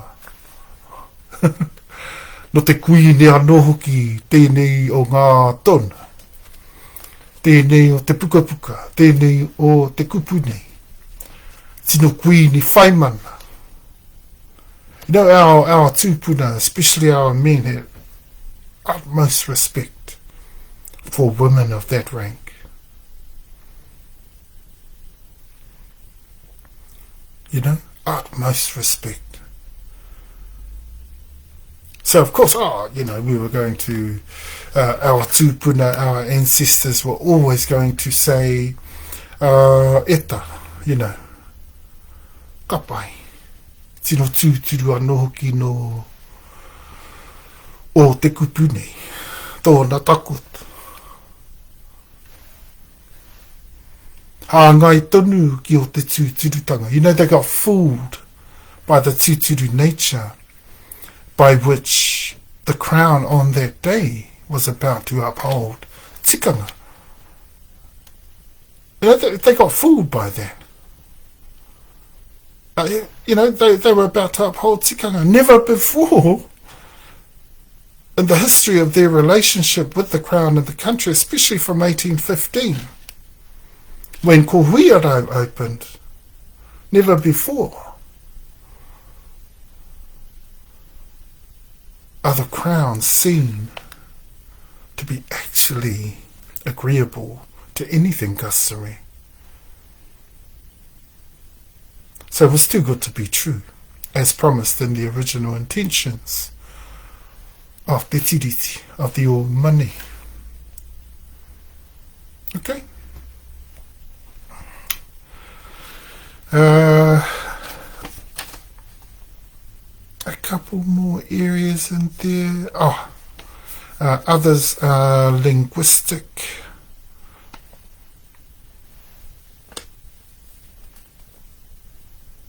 In the English version, we mainly get the switch from general governance or basic governance to the conundrum around sovereignty. We get the basic switch of that. But let's not focus too much on that one. Why? Because the important thing is that we understand this one clearly. Why? Because the English one doesn't have the original intentions in mind. Not originally. Not originally. Okay. Interesting, eh? Interesting, eh? That the use of this language was used in such a way that on the surface things appeared to be. Remember my statements last week? I said how this appeared to be such a straight deal. On the surface, and everything seemed fine. But in actual fact, things weren't so fine in the hood. Hey, things weren't so great. I mean, we had the wrong flag up, we had treasonous stuff going on there. So, what was to say, what was to,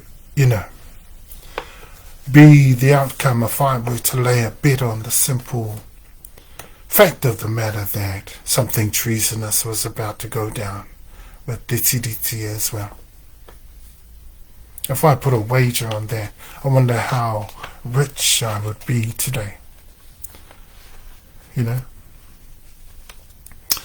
And quite clearly we have copious amounts of evidence on that.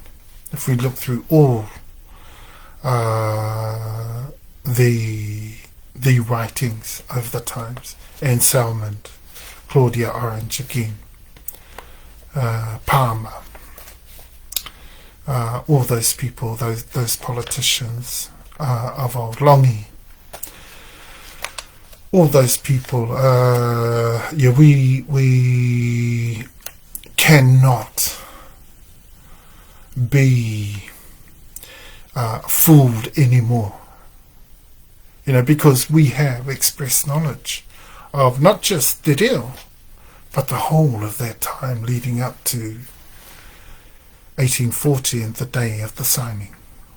And everything surrounding it, close by, close, really close, scrupulously close, in on the actual signing.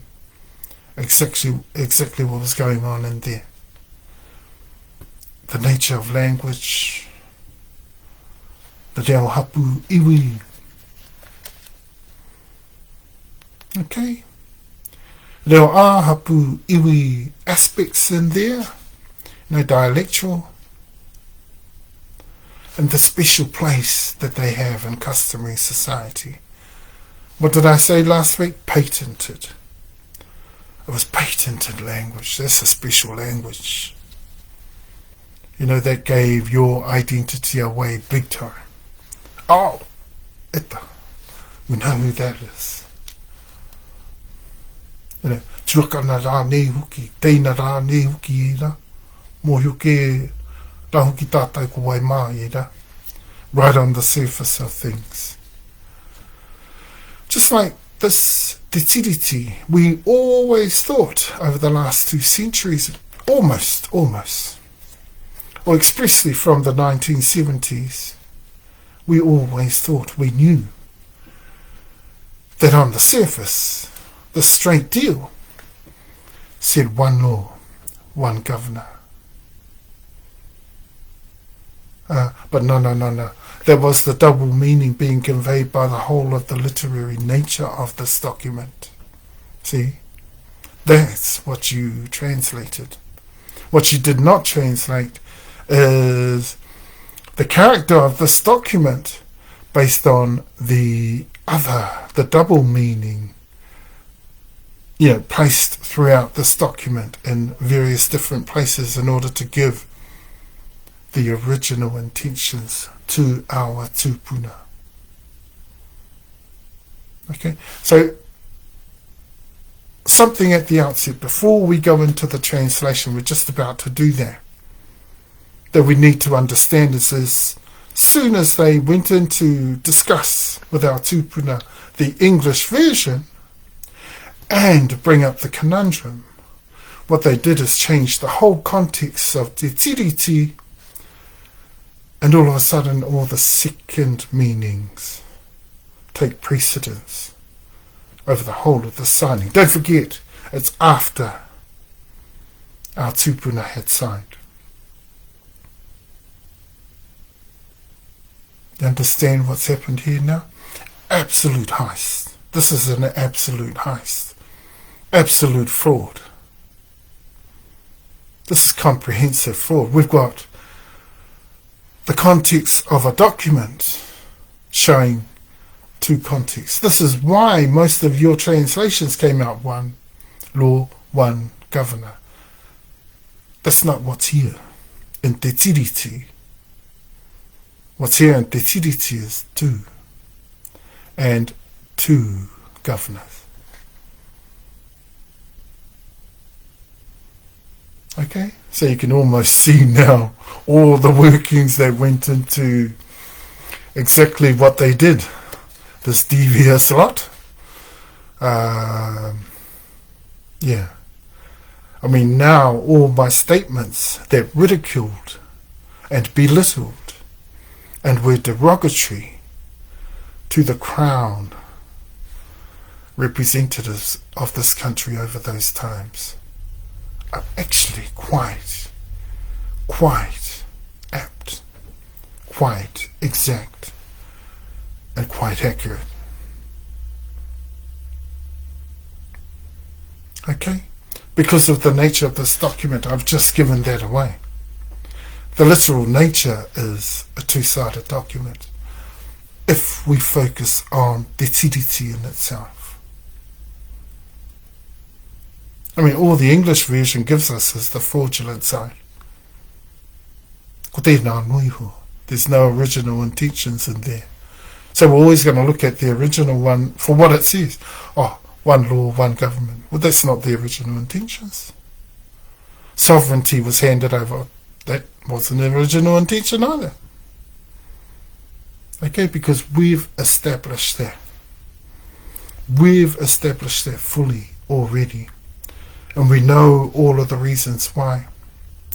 We know and understand, from Kawharu, from a number of the studies that have been done, a number of the theses, a number of the PhDs, the MAs that have come out around the declaration, around the TeTiriti. They've all come close. They've all come close. But usually they went to the side of, what happened. Because after the conundrum came out and everyone thought it was about te rangatiratanga, all of a sudden the second meaning amongst double meanings took precedence over what had happened. Okay, so we're going to go through a translation of TeTiriti once again.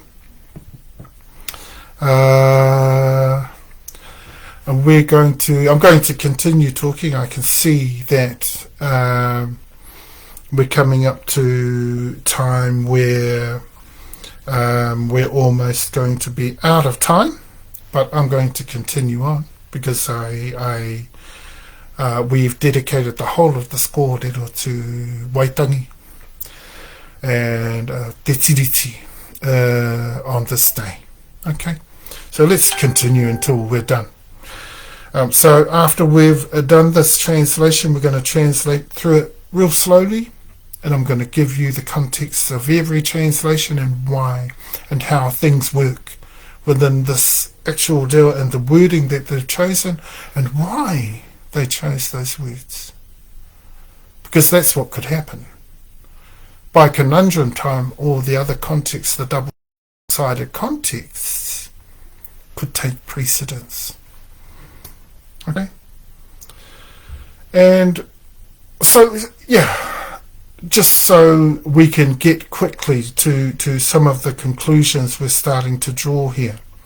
And some of the conclusions that we're starting to draw here is that by the end of this whole thing, by the end right up to and past the 7 months to follow, and when the New Zealand Crown Corporation was brought in without vote, without consultation made with our Hapu.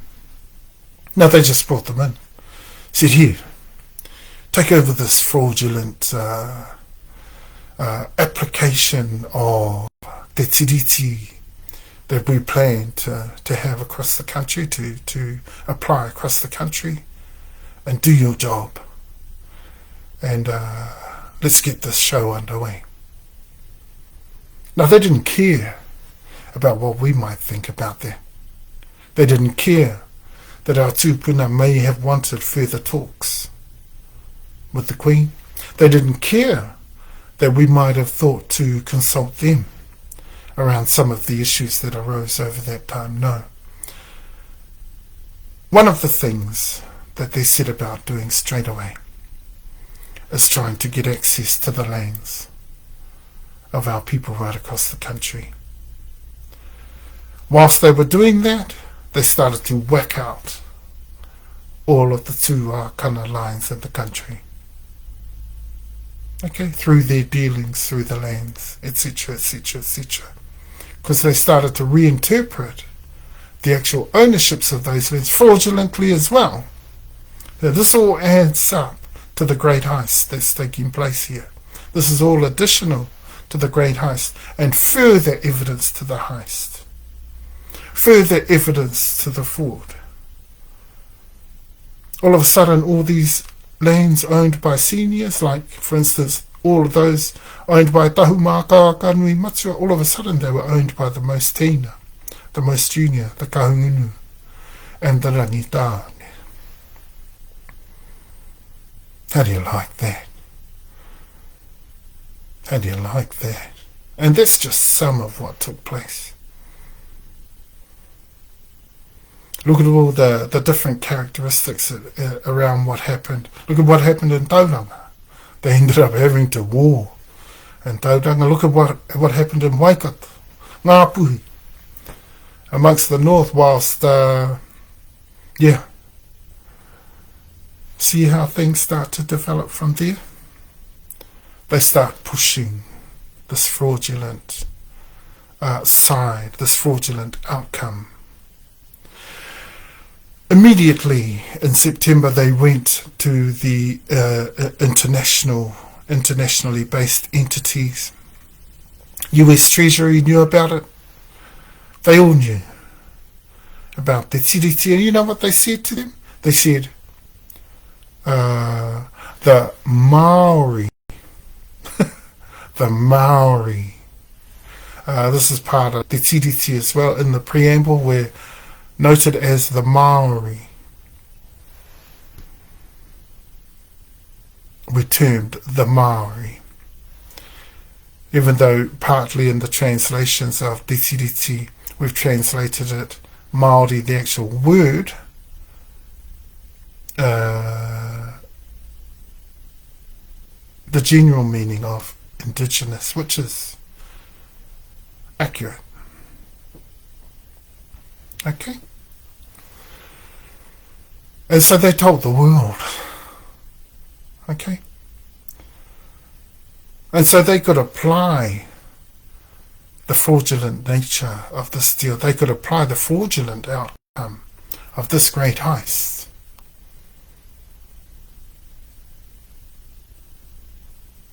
to the country. And they did it with no greater power and force than they did through 1854 and the very first parliament they established in the country, which was racial. totally racial, this parliament. Same system we have today, the Westminster system. That, as a people, Tahumaakaakanuimatua, have no liking for.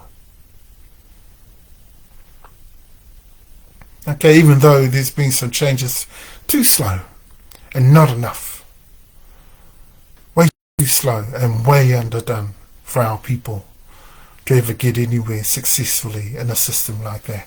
So it's still technically racial. That's how we see it. Still technically kaikiri.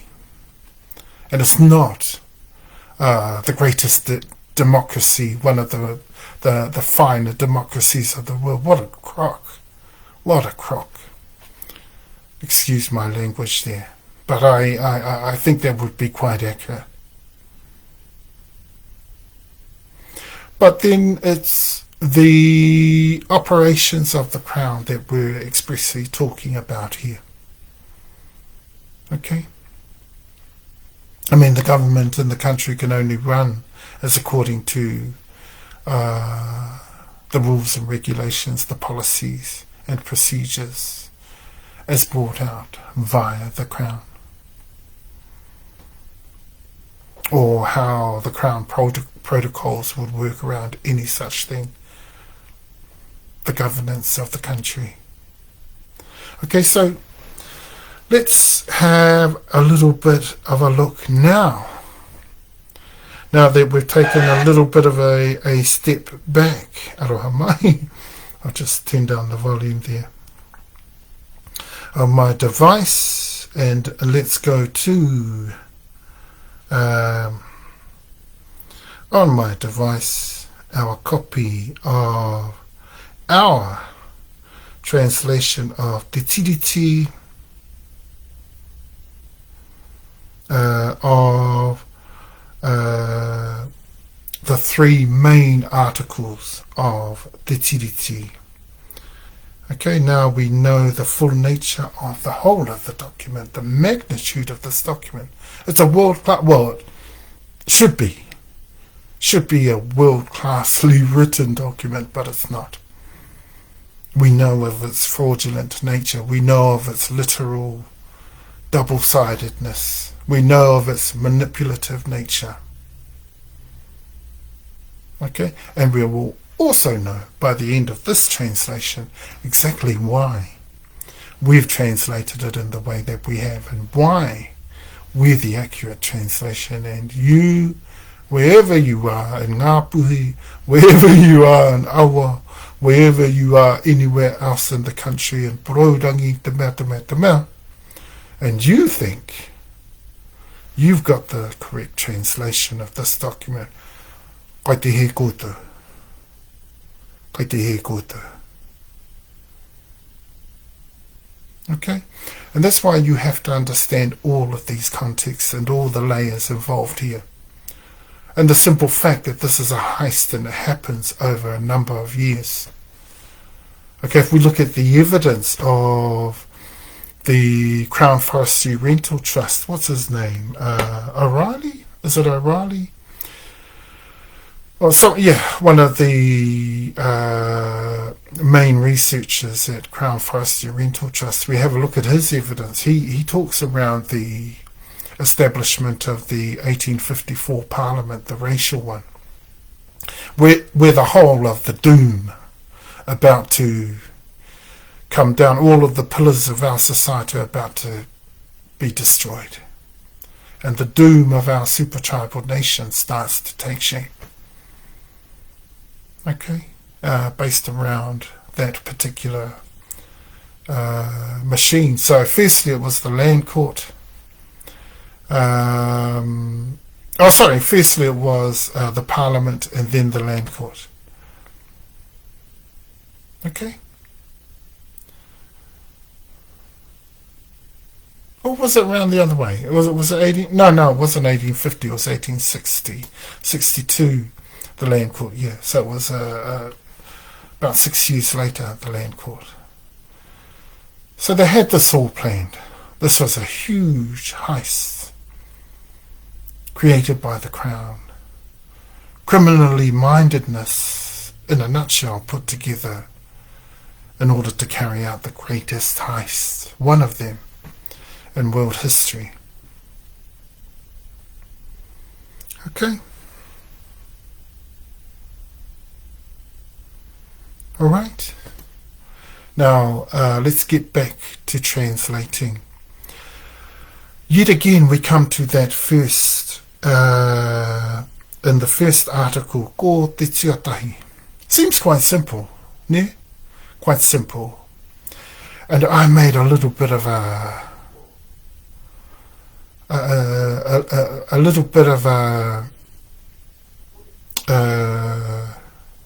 I gave it a bit more significance than appears necessary here.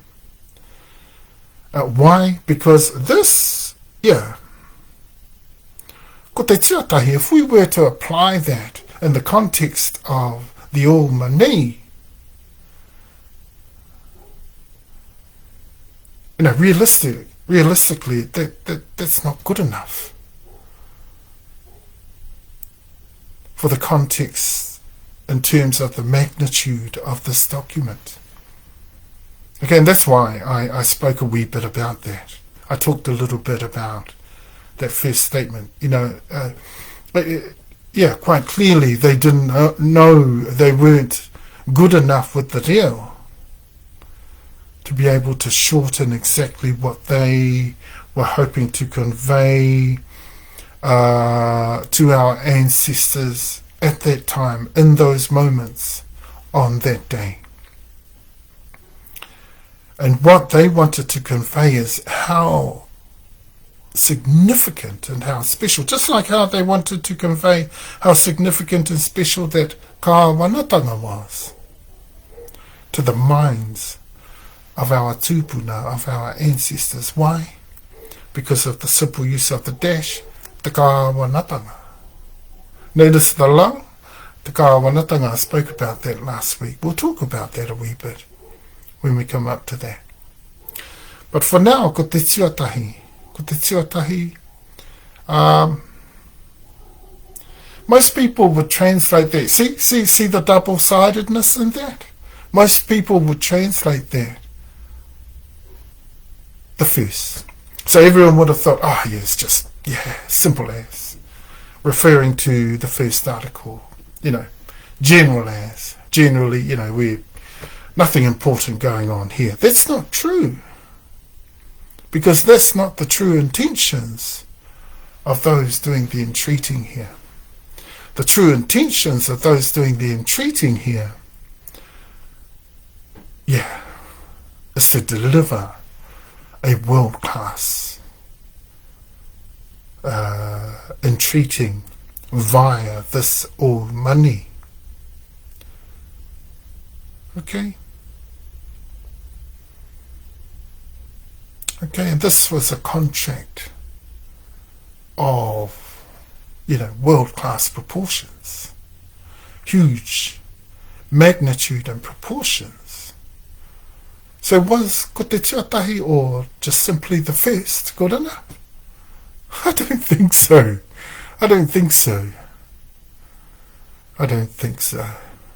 No. But they thought in that time, because we know this now, as they made it more concise, their delivery of this OuMaanei in te reo and in this ReoHapuIwi,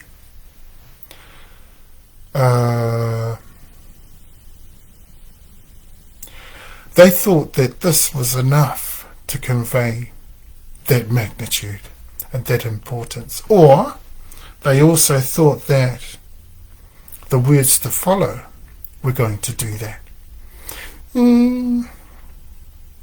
I think that adds to the double-sidedness and the manipulative capabilities of this document. And we thought that.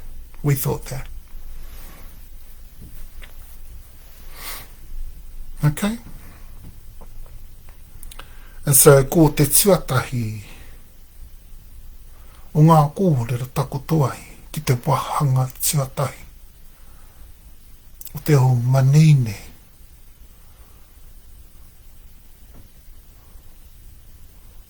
Ai whakaaro nui ke atu, kia koutou.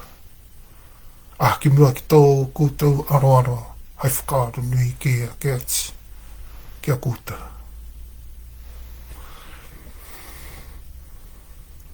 Okay?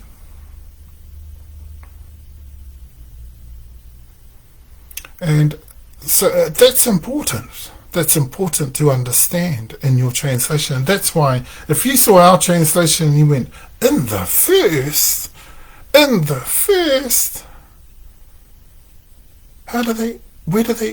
where on earth do they get that from? And I don't care whether you were Pākehā or whether you were chief of the awa,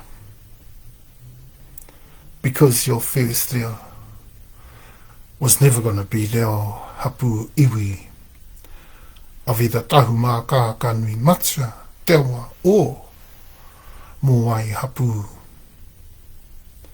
Then you're wasting your time with your suggestion that that could be anything different.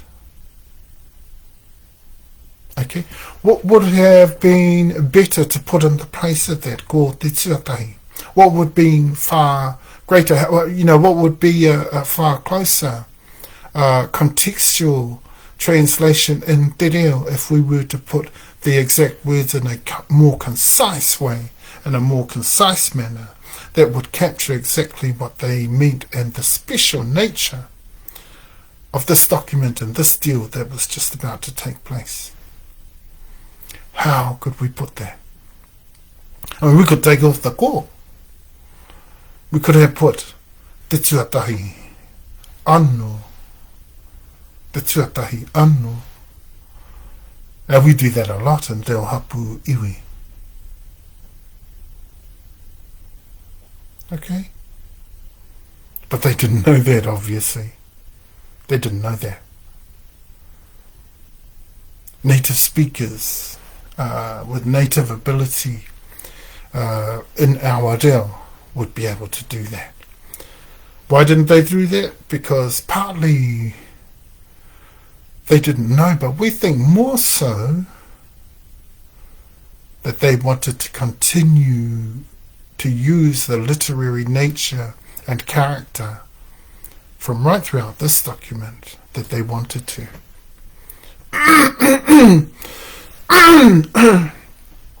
Aroha mai. And even in the ways in which they tried to balance up. I mean, yeah, okay, it was too good to be true. But on the other hand, they tried to balance it up a little bit. But yeah, to us, yeah. The double-sided nature, and let's not forget, our tūpuna could not translate. Our tūpuna could not read or write, and neither were they used to. And especially all those gathered around this contract and this deal. They didn't know how to translate any of those things. So all these things that we're working through today, they either would not have known if they weren't from the Hapuiwi who's reo.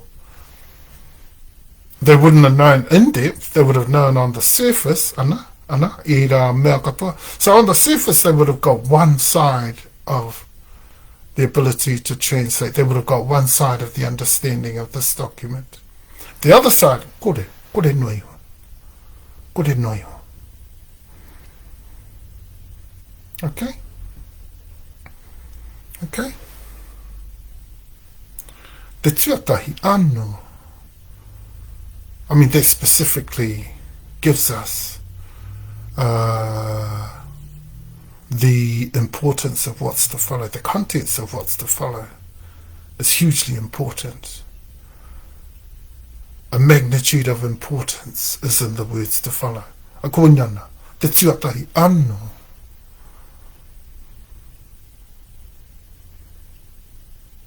Okay, but they just put ko te tuatai. I mean, that's almost just a dull statement on its own. But because we think the document's important, some of us out there, when we're translating it, we're probably going, the first. You know, we consider that to be special enough on its own. And it's not. It adds to the double-sided character of this document. That's what it does. Okay, here we have, can you see that? Can you see that? Here we have, he puka puka tēnei, he OuMaanei. Pēnā nā anu hoki, pēnā rawa hoki. Te rahi.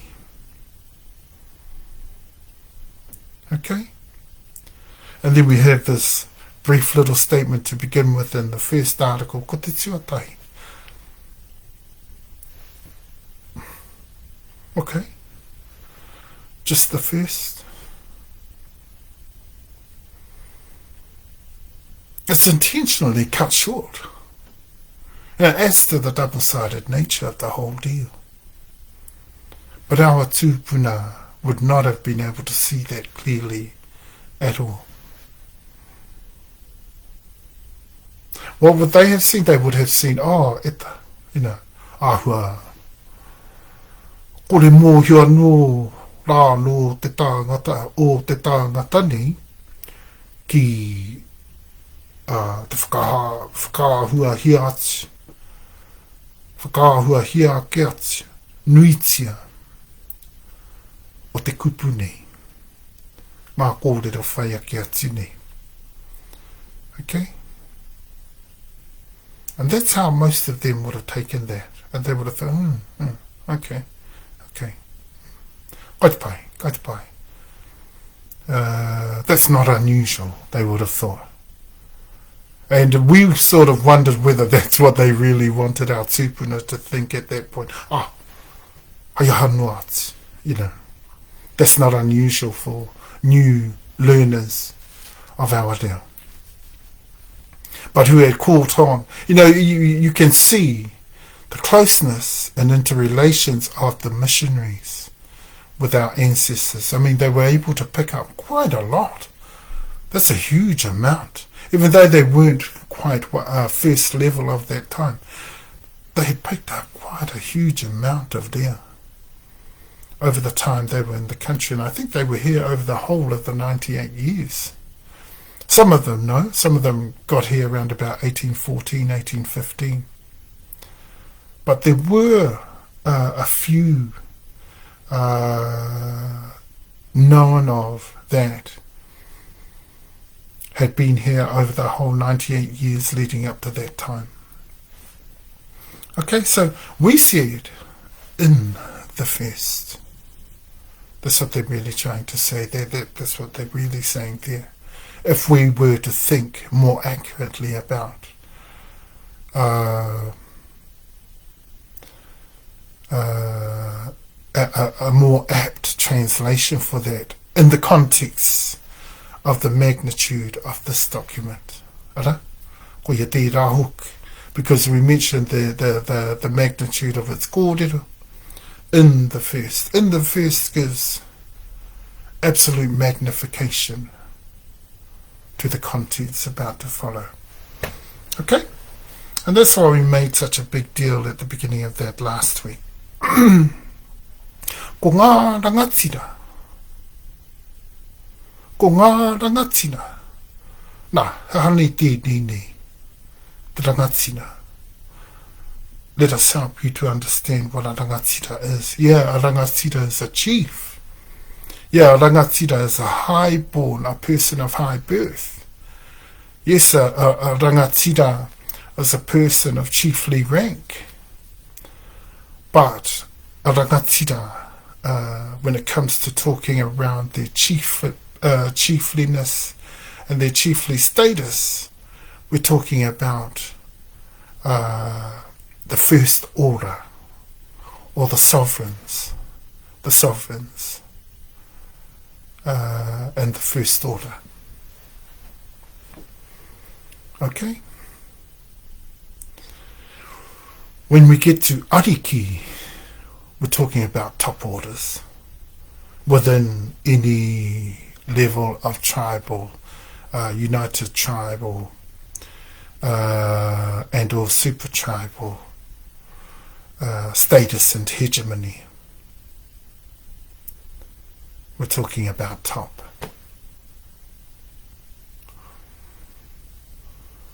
Okay? Ko ngā rangatira. O te wakaminenga. You know, they chose that word wakaminenga, such a special word, already used in 1835 in the Declaration. Utter importance to our people, the Confederation of Chiefs by that time. Already world recognized. See how much importance has been placed on the actual fact that if sovereignty was given over, and that's what they said in September when all was said and done, that's what they said to the world. Do you see how that made our tūpuna look?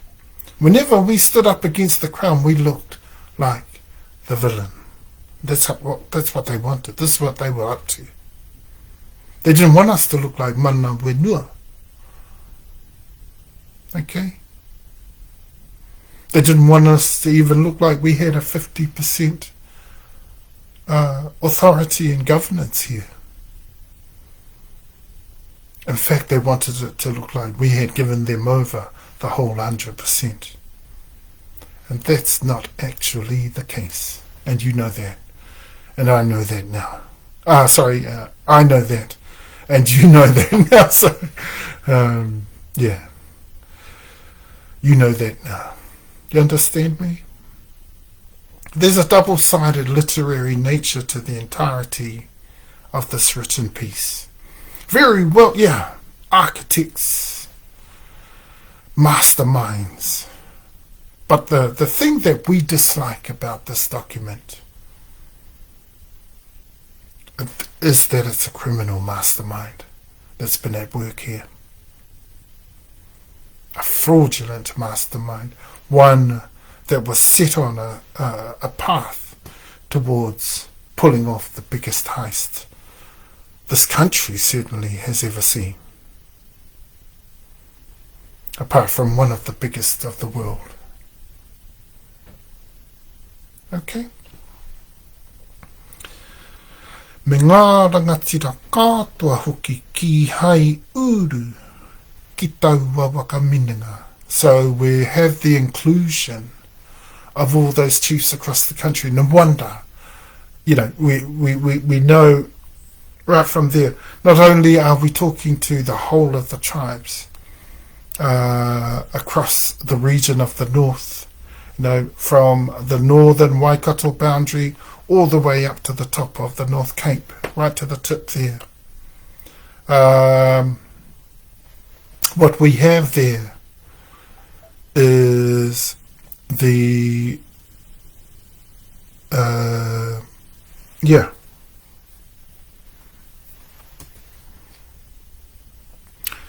what we have there at Tauma is the simple case of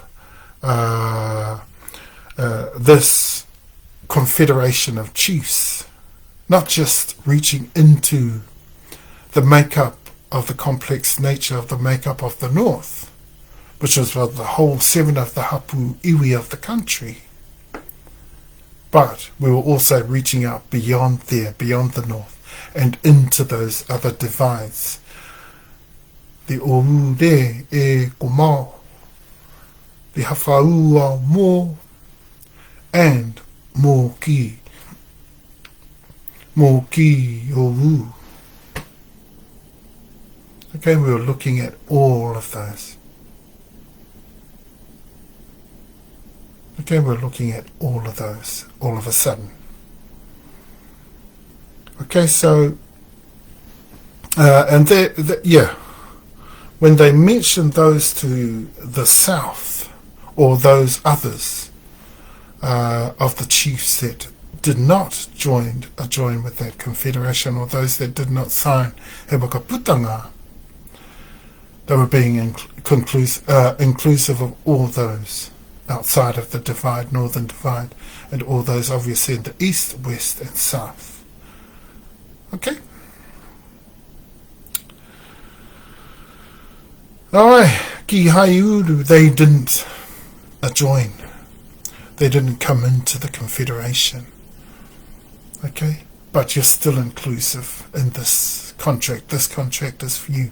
And that's why over the following 7 months, they were about to take it to the motu. Ka tukura wātu ki te kuini o ingarani a ke tonu atu. Okay, there's the mention of the Queen there. Very, very special, that part of the whole of the deal. Very special to all those, especially those assembled close by, right up close to the actual OuMaanei. Okay, why? Because she held some significance. She held some awe and some real mana in this whole deal. And was a part of the whole of the manipulative process and processes and systems that were taking place. More surrounding the whole of this event and this deal. She was used by the Crown representatives in order to create that aura around the deal that they were making. And this is, so easy to dumb our ancestors down. And when you look at all these contexts, every little manipulative part, every layer of this deal, of TeTiriti, you understand why it was so difficult for our tupuna to explain what was going wrong here, and to technically fight against it, although they did.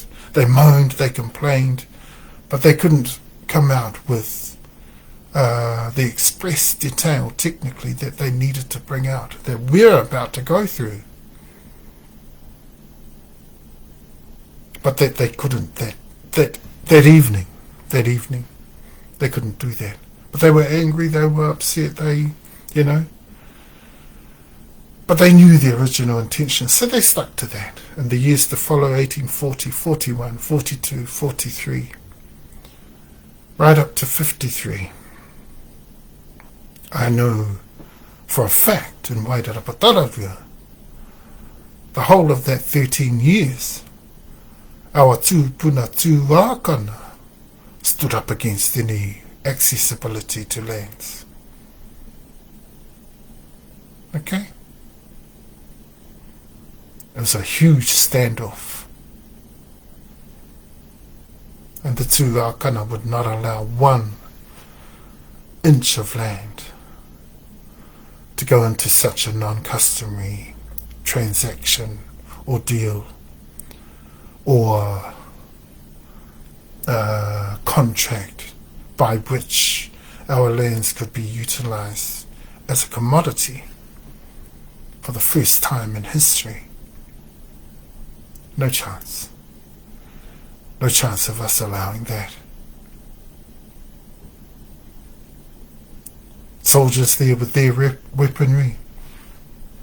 Our warriors there with their weaponry. All of a sudden, they had the guts to stand up to us.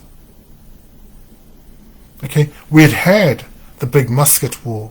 We had killed off many of our own soldiers. Why should they be afraid now? Not only that, but they reached for reinforcements later on, 1858 on. Huge numbers of reinforcements. They now have the guts to take us on internationally. And they knew that they had cut us off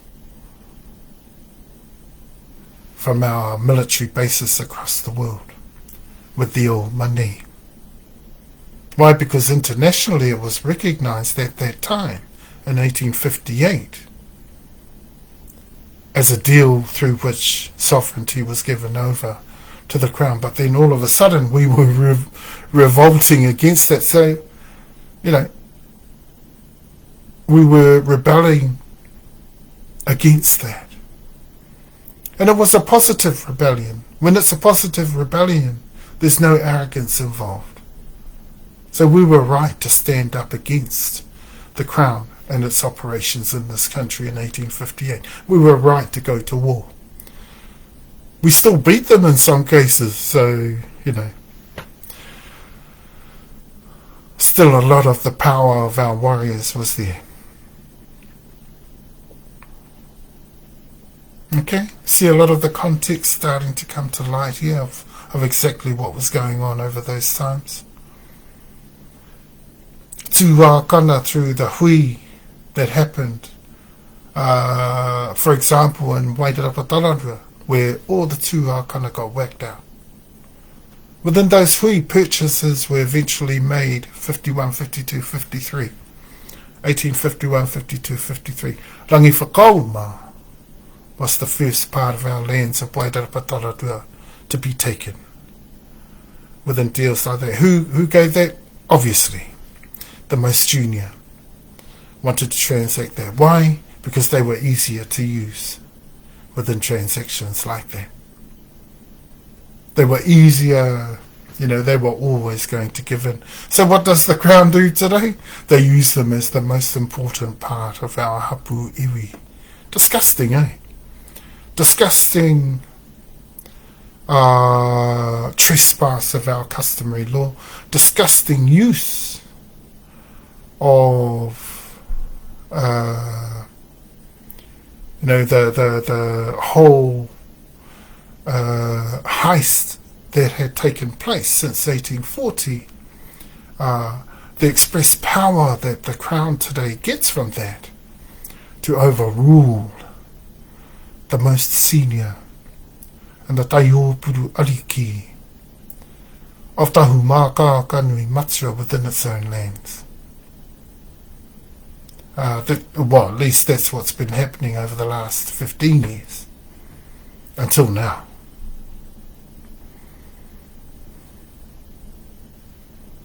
Okay.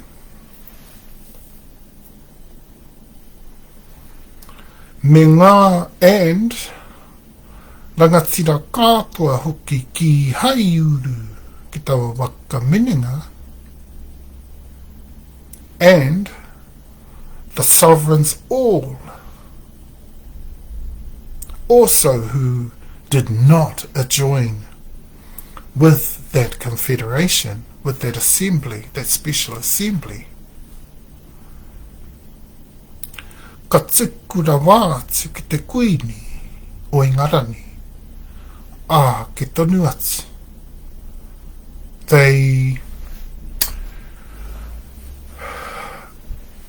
She cunningly, tēnā kupuna, I te tuku, double meaning again. Double meaning again. If you think deeply about that, I mean, they could have possibly meant tuku wenua, and possibly some of our tupuna sitting in the assembly close by the OuMaanei were actually thinking about that. Tuku wenua pea, tuku taonga pea, taonga tuku iho pea, rāni, te āhua o te kupu nei, So it almost has, or suggests, a double-sided nature in there. But one that could be taken as a very, very, yet again, one of a customary nature. Because if you got tuku, rawātu, ki te kuini, one way of translating that could be to gift over. Okay?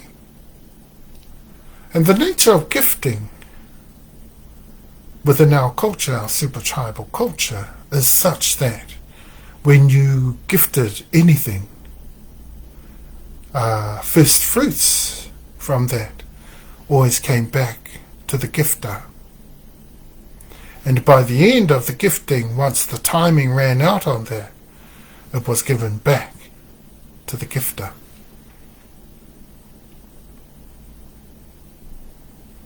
Okay. But then you could see here's the double-sided nature. Then you could have tuku, which just means ara. Katuku, you allow. Katuku, you allow rawatu wholeheartedly. Ki te kuini o ingarani ke tonu atu to the Queen of England forever. Dash. And I want to mention those dashes in this particular translation of TeTiriti, our nice, gradual, more in-depth and more detailed description of the translation of TeTiriti. And this is in the first article, so that we understand more completely the nature of the fraudulent character of this document. I mean, last week I think we only talked about one double-sided, but that was the most important one, was the nuance. One double-sided phrase. We've just about got a whole document now of double-sided phrases.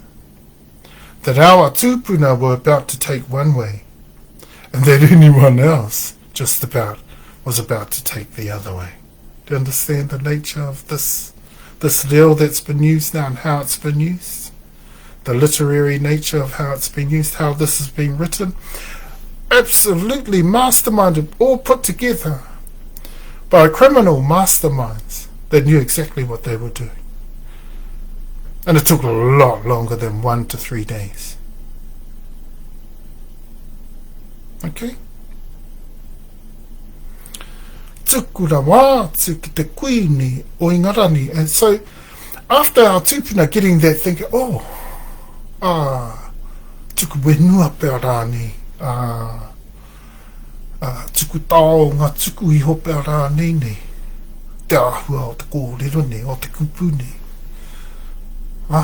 Te OuMaanei.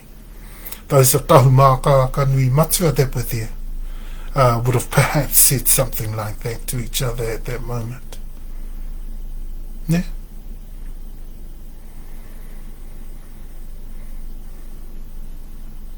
And you know, by the end of this deal, I mean, by the time we get to the 4th article, he tikanga Māori tēnei, that's what this said. He tikanga Māori tēnei. The whole of the legal bounds, and that's what that says. He tikanga Māori tēnei, the whole of the legal bounds of this particular document. Te OuMaanei, this is the whole of the words that they describe. Again, they've tried to shorten the phrase. They probably started off in the original with a whole lot of words that said all the things that they wanted to say, just like how they started off with ko te tuatai. So they tried to shorten it yet again, and they said, he tikanga Māori tēnei. That's in the 4th article. And that's where the law of contra preferentum applies. And where in the international law of contra preferentum, the native indigenous copy of the treaty becomes law, not the English. And that's why mostly that it doesn't matter to us, the English version.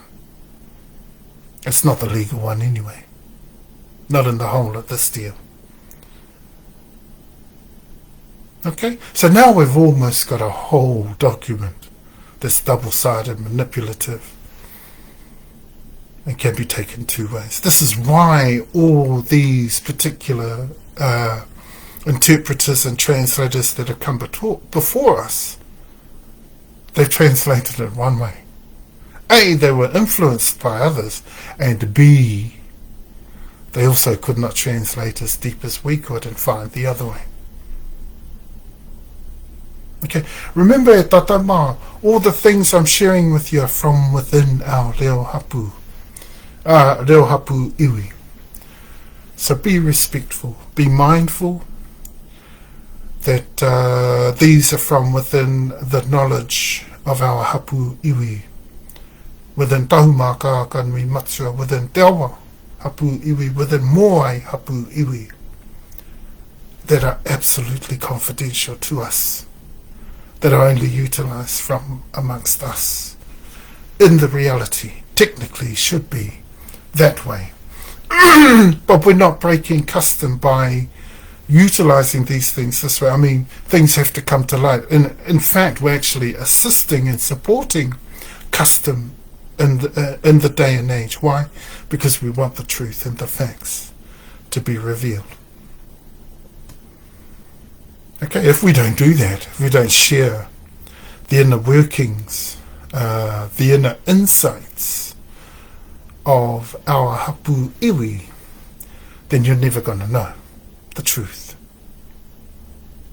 Okay, and then we get the dash. There's a number of dashes in TeTiriti e Tatama, and I purposely missed them out last week because I didn't want you to get the whole of the context yet. Because last week we just wanted to establish that it was a fraud. A little bit of understanding about why. And blah, blah, blah. Today, we've almost had the whole of the rigmarole of all the layers. We started to layer up a whole lot of different areas of knowledge that we did not layer up on top of all of the areas of broad knowledge that we covered last week. And the little on TeTiriti that we also covered around the basis of this particular contract that made it fraudulent. Now, what we're saying is that this was fraudulent to the magnitude of one of the biggest heists in the world. And it is. It is. And we understand why. And we've been able to layer up all the evidence. I mean, without mentioning all of the sources, obviously, thousands of sources. Okay? Hard case though, that there wouldn't be any translation. I mean, no one ever before of Tahumaakaakanuimatua or Te Awa or MaakeiiKouMei have ever translated it before. That's why. Okay? Because this is our reo. This is our personal reo. This is ReoMuna, Reo ManaTapu o Tahumaakaakanuimatua. Okay? ManaTapu, in terms that it's reo set apart. It's reo used especially for the form that it is used within. Okay? The personal, the intimate, the closeness, the interrelations, the building of relationships, and the continuant nature of those interrelations. That's the sort of reo this reo is. But ManaTapu to the people from whom it is. Okay? The people whose it is are the only people that know it. See, this is the difference. But this reo, as opposed to ReoHapuIwi, which is usually ReoHapuIwi,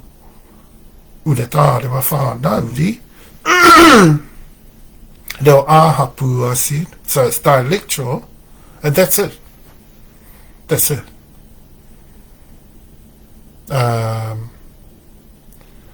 There are other, say like, if it's an Eastern Hapu Uratarewa Whanauri, then it has Eastern dialect and all the aspects around there. Northern,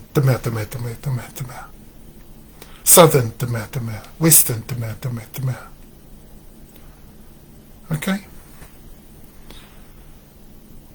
But you could never translate properly this deal unless you actually were part of the Hapu Iwi and were native, indigenous, and being able to use this deal like I am. Okay? Dash. See? And you hear the lao, the kawanatanga. That specificity, that mention of governance that is, beyond just normal governance. And we're talking about governance with real capabilities. We're talking about governance with capacity that is hugely important to the whole of this contract. We're talking about the real fundamental nature. That's why we use a nuance like that of the kawanatanga, or the governance. So it's not just general governance like we can translate it in other places. Again, more signs of the double-sided nature, the manipulative nature and character of this document. The kawanatanga o nā tōu katoa o nā tōu wenua.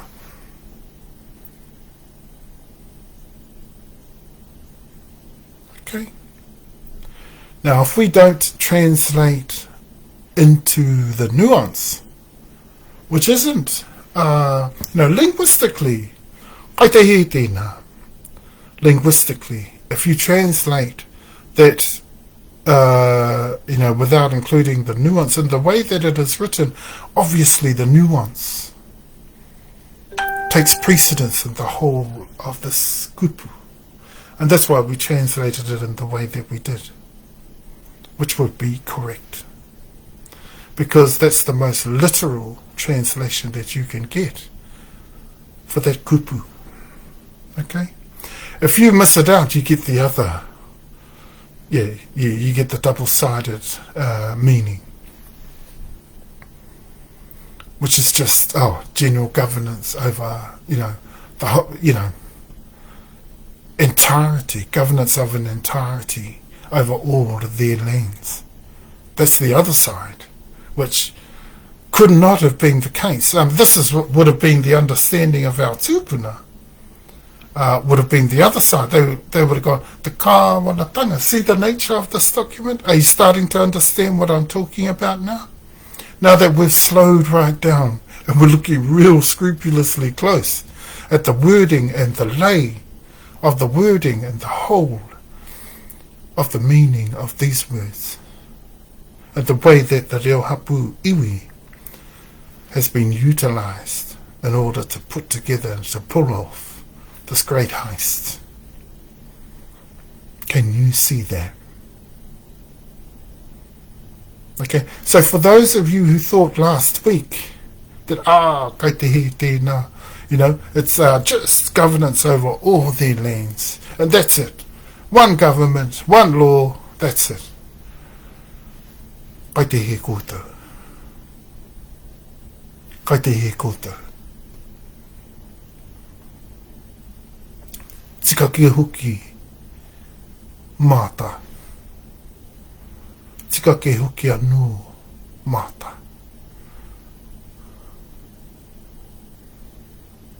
Okay. We've translated this correctly.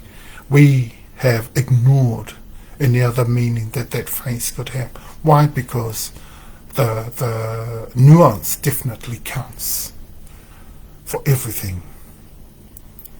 And exactly what we're allowing to the Queen forever. Do you see how all these phrases are starting to add up? And how if we bring in the conundrum to te kawanatanga and say it's like rangatiratanga, and if we say that, can you see that? Let's ignore the kawanatanga, the nuance, and say it's just, an entire governance body over their lands,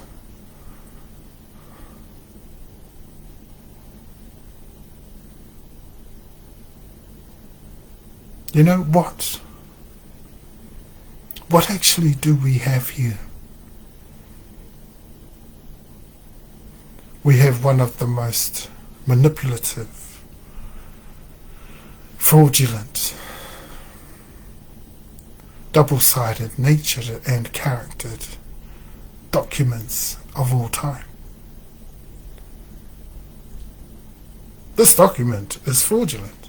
TeTiriti is absolutely fraudulent. Okay? In linguistic terms, professional translators know.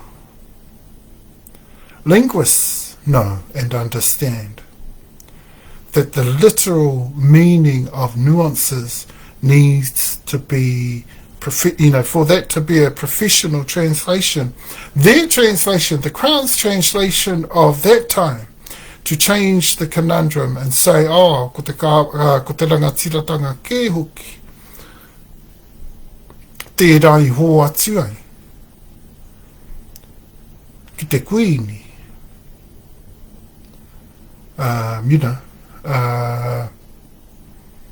and that this meant governance of the Queen over our lands forever. It could never have meant that, because no one would have signed it. See how they used these words to play the minds and the thinking of our native understandings, native indigenous native understandings of this particular preeminent super tribe order.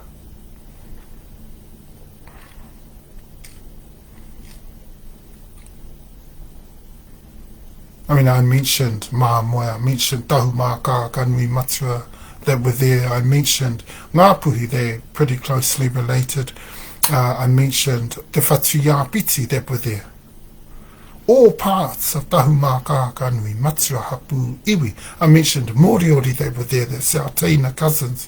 I mentioned ReoHapuIwi that were there. That's a lot of people who actually, their comprehensive understanding of these kupu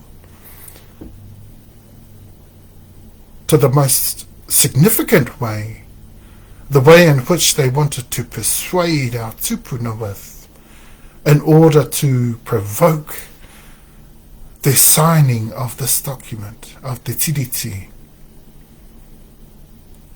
is what all of that culminates in.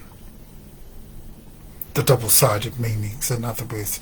So they were seeing that side, the other side, with the literal translation of the nuance. And in linguistic terms, from a professional translator's terms and a professional linguist's understanding, technically,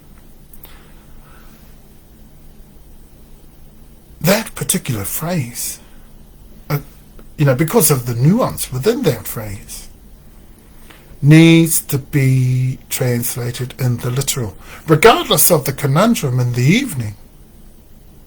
So they knew they were committing fraud. They knew how to utilize these, and they knew about those linguistic terms and technical understandings of professionals within those translating fields. They knew that. Why? Because they would not have been able to understand this deal the way that they did if they didn't know that. They wouldn't have used that nuance, they wouldn't have used and indicated its use within the dash. Specificity at its best. Dash. That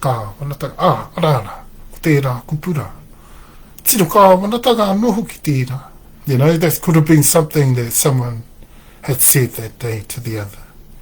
They may have whispered, oh gosh, yeah, this is special, this is kawanatanga that's so very meaningful. That's what I just said. And it's so very meaningful in terms that it's kāwanatanga of the Queen that's going to come right alongside us. Ne?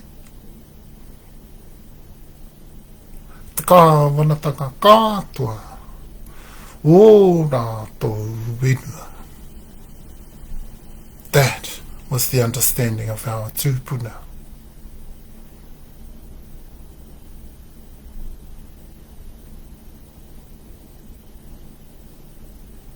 Okay, we are hoping that you are now getting a clearer picture of what has gone down here. Because we're not joking. I mean, I didn't use a squeaky seat last week to block you out of the information. I was quite upset by the time, by about an hour to go, hour and a half to go. And I realised, that seat was never going to stop squeaking. The reason I just continued on was because I thought it would stop. Because I didn't know, unless it was a different chair. And I didn't know about it. Yeah, someone put a different chair there and I didn't know. Then, Or the simple fact that the chair was squeakier than I ever thought. I just didn't move around so much before, and perhaps I was moving around a bit much last week. That caused it to be a lot squeakier than usual. But I got upset by one point there, because I started to feel, oh gosh, I'm hoping my kōrero came out. But we still established what we wanted to from the first kōrero. And this is just the second bulletin on this. Our third one will come when we get back to Wairarapataratua 4 weeks from now. And our fourth one when we get back to the Mākeiii a week later. Okay? You understand the whole nature of the deal and the way it's been used in this document? Te kāwanatanga kātua o rātou wenua. Now let me go through it quickly. Ko te tuatahi, ko ngā rangatira o te whakamenenga, me ngā rangatira kātua hoki, ki hei uru ki taua whakamenenga, ka tiku ra wātu ki te kuini o Ingarani. Ke tonu atu, te kāwanatanga kātua o rātou wenua. Okay. Very, very, criminally minded, the people who put together that specific article. Because they expressly wanted that to be double-sided, manipulative, and to fool our ancestors into signing this document. Okay? To make it not so obvious, we get to ko te tuarua in the second, and we get ko te kuini o Ingarani, ka wakarite, ka wakae, ki ngā rangatira, ki ngā hapu, dash, ki ngā tāngata kātua o Nutirani. Te tino rangatiratanga o rātou wenua, o rātou kāinga me o rātou tāonga katoa. Okay? Little by little, let's go through that whole amount. But we know exactly what that's saying there. That right over the country, your sovereignty is guaranteed. You retain your sovereignty, you retain your total autonomy over all your taonga and your lands, all your heirlooms and your lands. Well, lands are considered heirlooms. He taonga tiku iho katoa, I nei taonga katoa, I nei āhuatanga, I nei mea katoa. Okay? Everything our tūpuna owned and possessed, they had in their possession.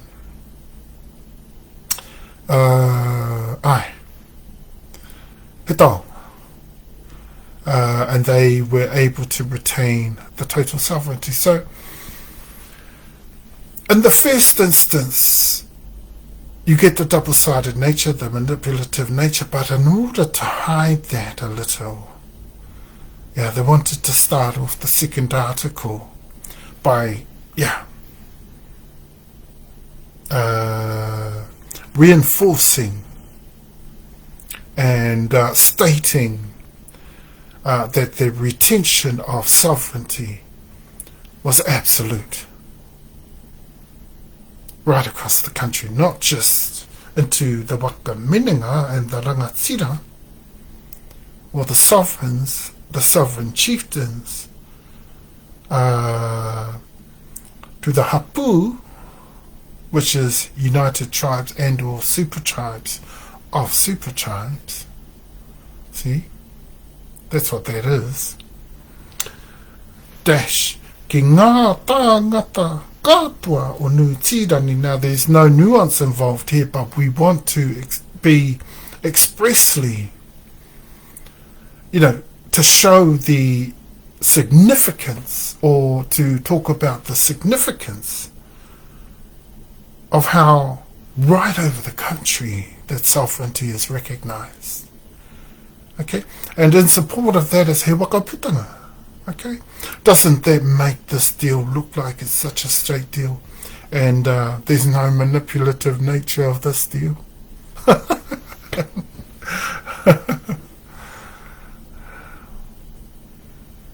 Quite a hard case, when you think about it.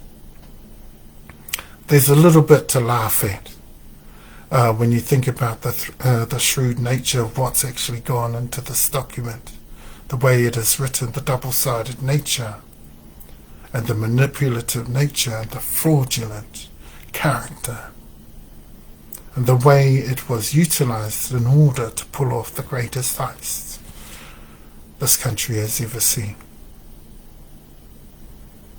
Okay? Ki ngā Hapu, they mention Hapu in there. That's a very significant word in the whole scheme of things. Because when we talk Hapu are very, very significant, very, very special to our people. I mean, that's where it all begins. That's our culture in a nutshell. It's super tribal. Okay?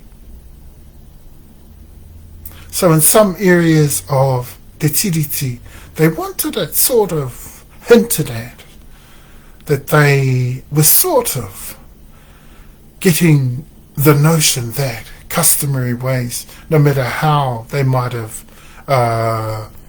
not liked or taken too much interest in much of that,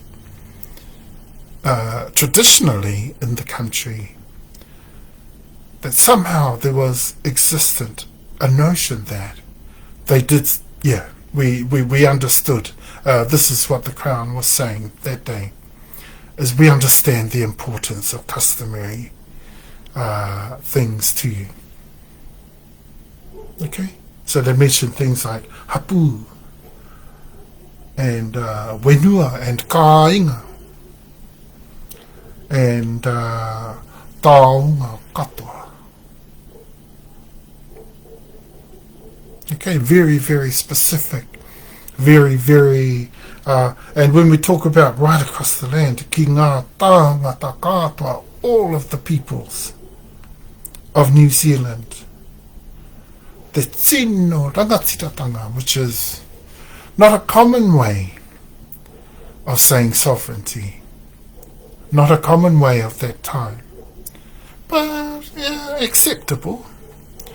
So they've put it in that way, so that our tūpuna would go, kaipai, pai hoki tēnā, pai tonu hoki tēnā, I runga I te mea. Ko te mana rangatira tonu hoki tēnā, e kōrerona. Yes, so, pai noia. You know, so it would have been still acceptable to them, though, you know, not a common phrase. So they took little gambles like that, right through the whole of this document.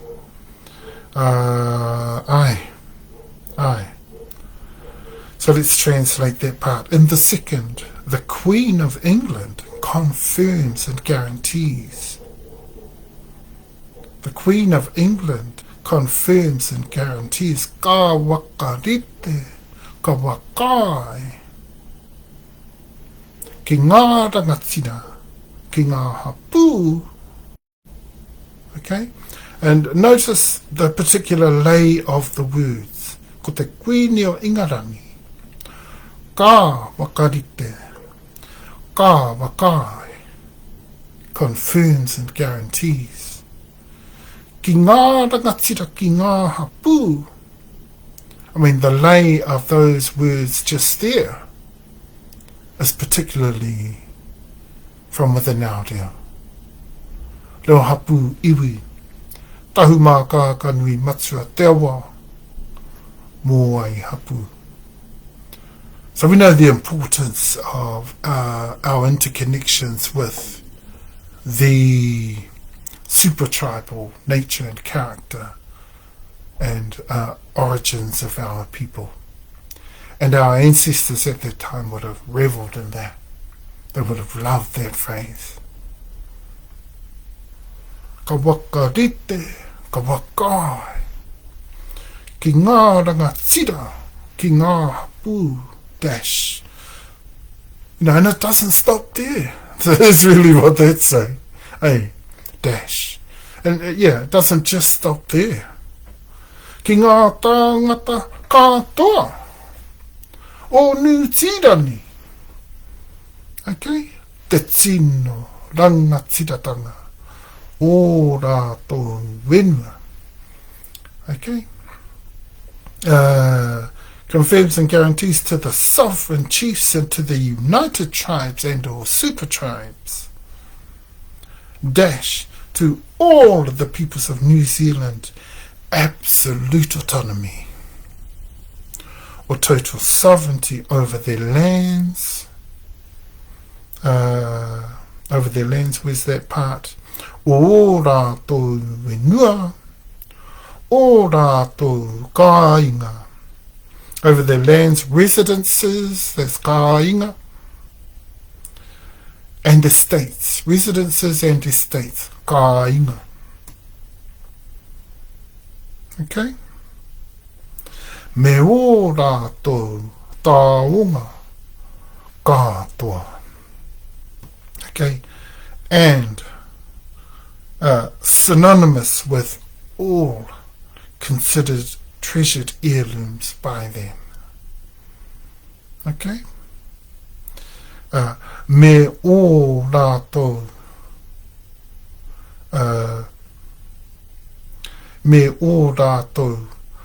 tāunga kātoa. Okay?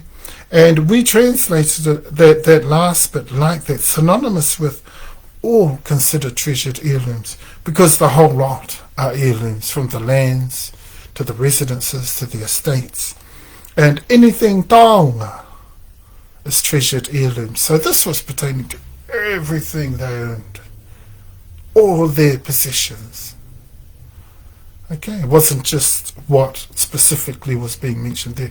So tūpuna, kapai rā hoki.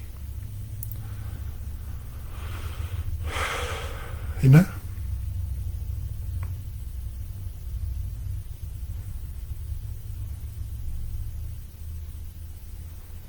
Okay, and so there's our translation of the first part of that. The second part, what did I say last week? The second part of the second article, we say, oh, yeah, they would have been a little bit disgruntled. That's where the Crown there is trying to level up. They're trying to not make it seem so obvious that, you know, they didn't want this to be far too good to be true. Even in what was straight in the deal, and that our ancestors would accept straight away, even that was too good to be true. because anything customary was refused by the Crown prior to that, except for what was agreed to in He Whakaputanga, in the land we're talking about, in the country. Okay, so most things were being refused, so why all of a sudden? Perhaps some questioned that day. Okay, why all of a sudden? He tutu anō no te titiro, te whakaaroaro, o karauna, ki te mea. Hānei tērā. Ai pēnā tonu anō ai e nā tā. He hauki.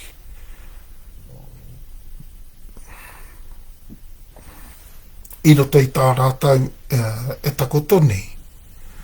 I tā rātau, ki tā rātau. E takoto nei.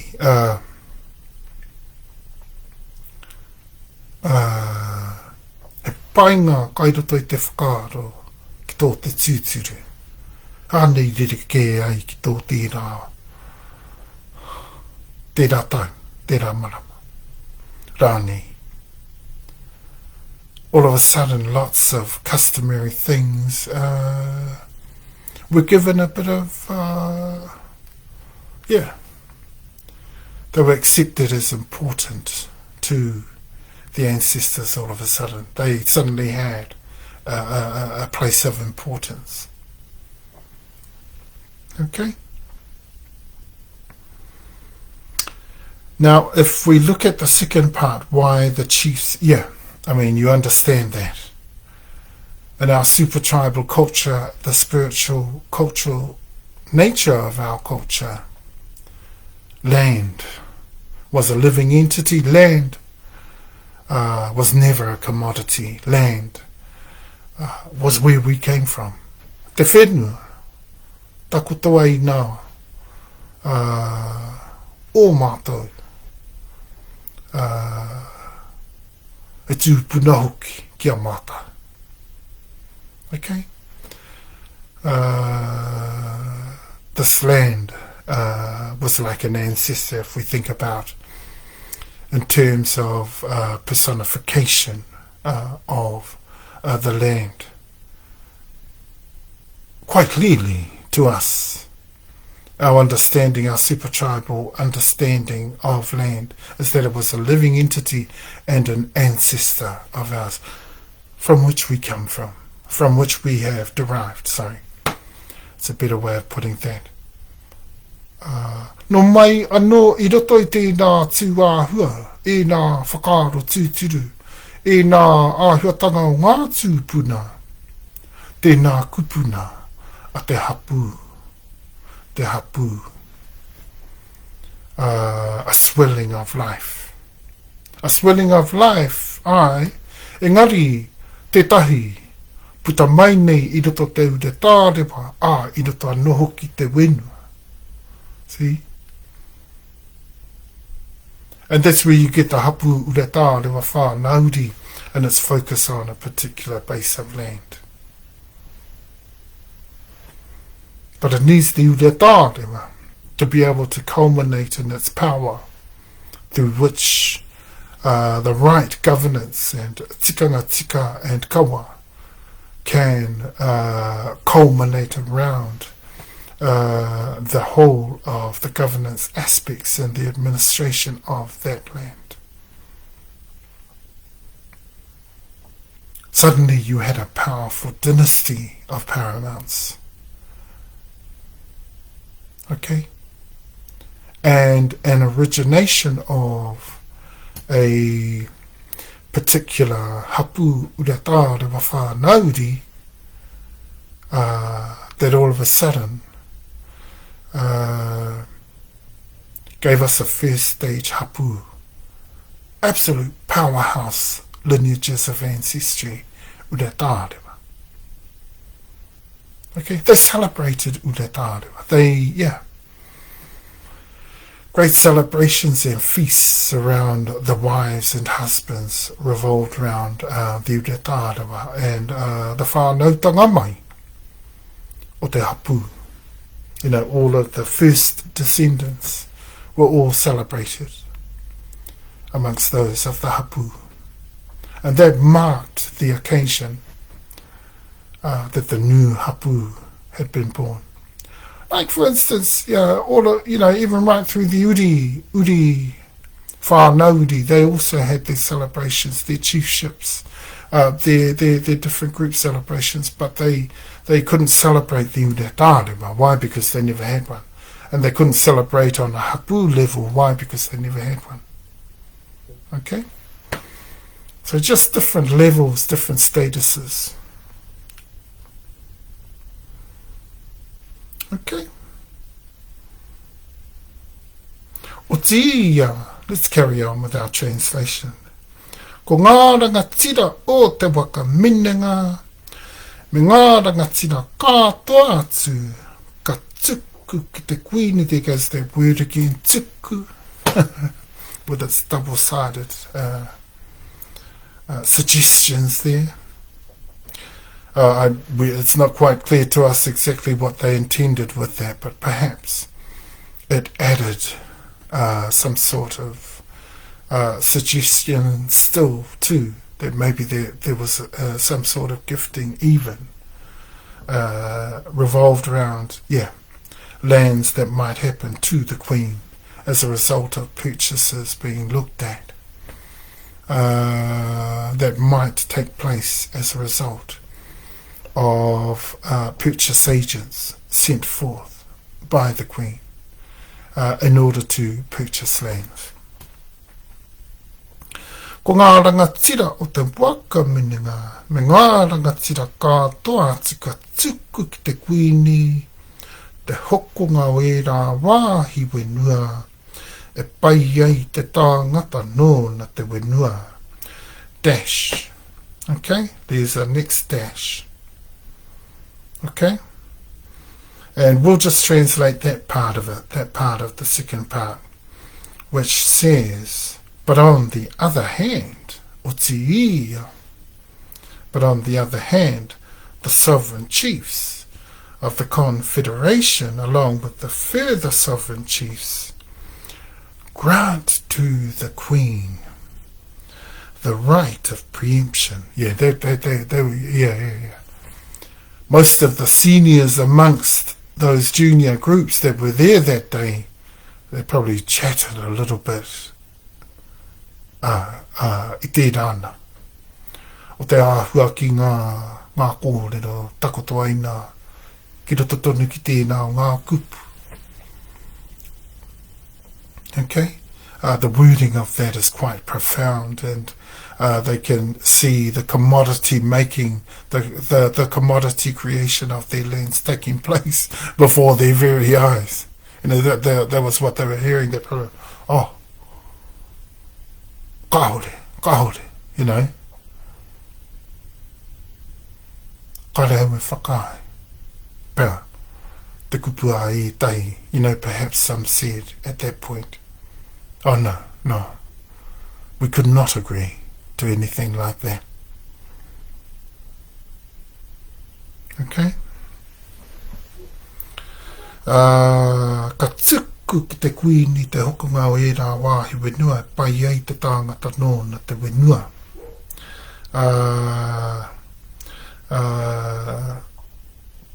On the other hand, the sovereign chiefs of the Confederation, along with the further sovereign chiefs, grant to the Queen the right of preemption in the purchase of lands among those of the lands conceded to. There would have, there would have been a little bit of a jostle going on. They would have rustled their feathers a bit right at that point. The feathers of their cloaks, I mean.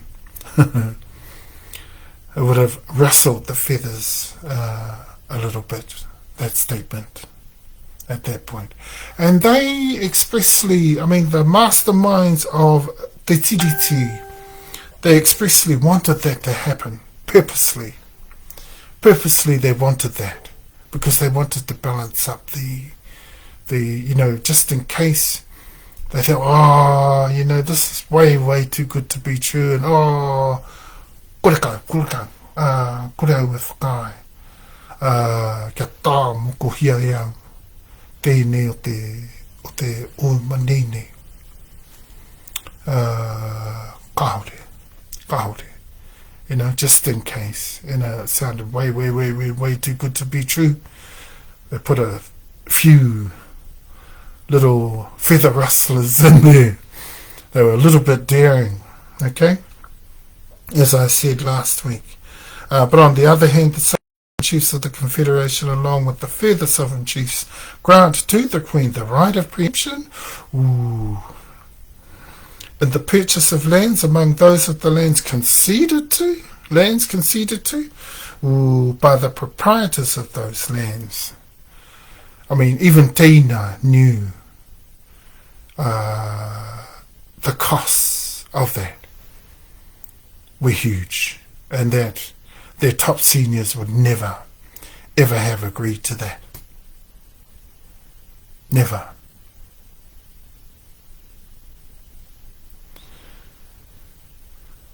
But the majority took to the signing because they took the positive side of things as a good sign of things to come. That the original intentions of TeTiriti were none other than honourable. They didn't look at the double-sided nature. They didn't even look at a manipulative character in this document. Why? Because of their full understanding, their comprehension is what took them. Karo noa ki atu e rātou, te kupu nei, te OuMaanei nei. Absolutely honourable to them. And this is why they signed. Even regardless of, the conundrum that came up in the evening, they left it like that. They looked forward to the further signings. No doubt they would have sent messengers right across the motu. All those people knew the original intentions. So tito pai hoki, te OuMaanei. This was a real good deal going down. The original intentions were absolutely acceptable. And why didn't they think it was double-sided? Because the other side, to them, to our tūpuna, didn't matter. That counted that out. Though if they had had a good close look that evening when the conundrum was brought in and te kāwanatanga and the nuance was suddenly spoken of as te rangatiratanga in a different cultural context, yeah, that would have rustled some feathers even more. Actually, probably worse, a lot worse than we think, because they wouldn't have been too happy at all about the change in the original context. They wouldn't have been that happy at all. So their gripes, their grievances, they were slowly kāroha hoki te karauna ki a rātou. Ka tauwafi hoki rātou i a rātou. Mā tūpuna. They would have comforted them. Some of them may have even cried at the simple realization. Oh, tēnā kua tāmoko hia mātou, tēnei te OuMaanei nei,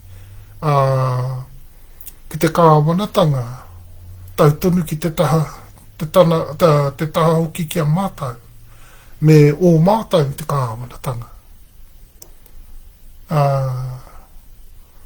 Hoi, kua huatuke o ki mātou, i te rangatiratanga kēnei, i te mana rangatira kēnei, i te ManaTapu o mātou tūpuna tūākana kēnei. O tērā ki hoki tā mātou, some of them possibly even cried that night at the realization they had signed away. slowly but surely, they were comforted and dumbed down. Because they couldn't technically, like we are doing right now, we're technically describing and explaining how this fraudulent document was put together and how it was utilised at that moment on that day, and then taken into the hui for the English version that night, and where the conundrum was included, and the literal translation did not take place. They just simply changed the conundrum, and so therefore that changed the context of translation. So in later translations, when people were to translate, they would say, oh, sovereignty was handed over willingly. Do you see how manipulative this document is now? That once, I mean, they didn't accept the Te Rangatiratanga clause, change for Te Kāwanatanga, because for them, and for anybody in anyone's language, the literal translation of a nuance needs to be literal. Even with a conundrum like that, you cannot change the literal translation of a nuance. It must be literal, otherwise fraudulent kīhoki. And so there's one of the most fraudulent aspects of this document in that lack of literal translation of the nuance in this document. Okay, absolute fraud, this document. Absolute fraud. The collective ability to collate into the pulling off of one of the greatest heists this country has ever seen, and that the world has ever seen. Yeah? Bye.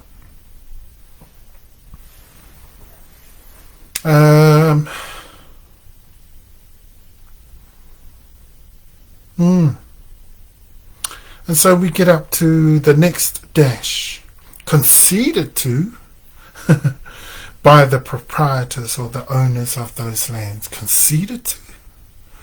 None of our teina would have been permitted to concede to any such thing. But they did in 1853 in Wairarapa. They did earlier in Hawke's Bay. They did even earlier in the South Island. Most of the South Island, in fact, was taken by well before most of the North.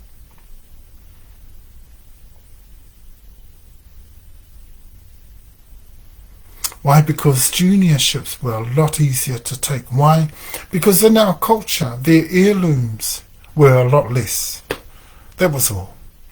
Their heirlooms. Our customary way of dealing with the heirlooms and the things that Tuakana got, as opposed to Teina, Tuakana are our seniorships, as opposed to our Teina, our juniorships, is that the heirlooms that they got were far greater than the heirlooms of the Teina and what they got. So all their possessions, those of the Teina, were much less.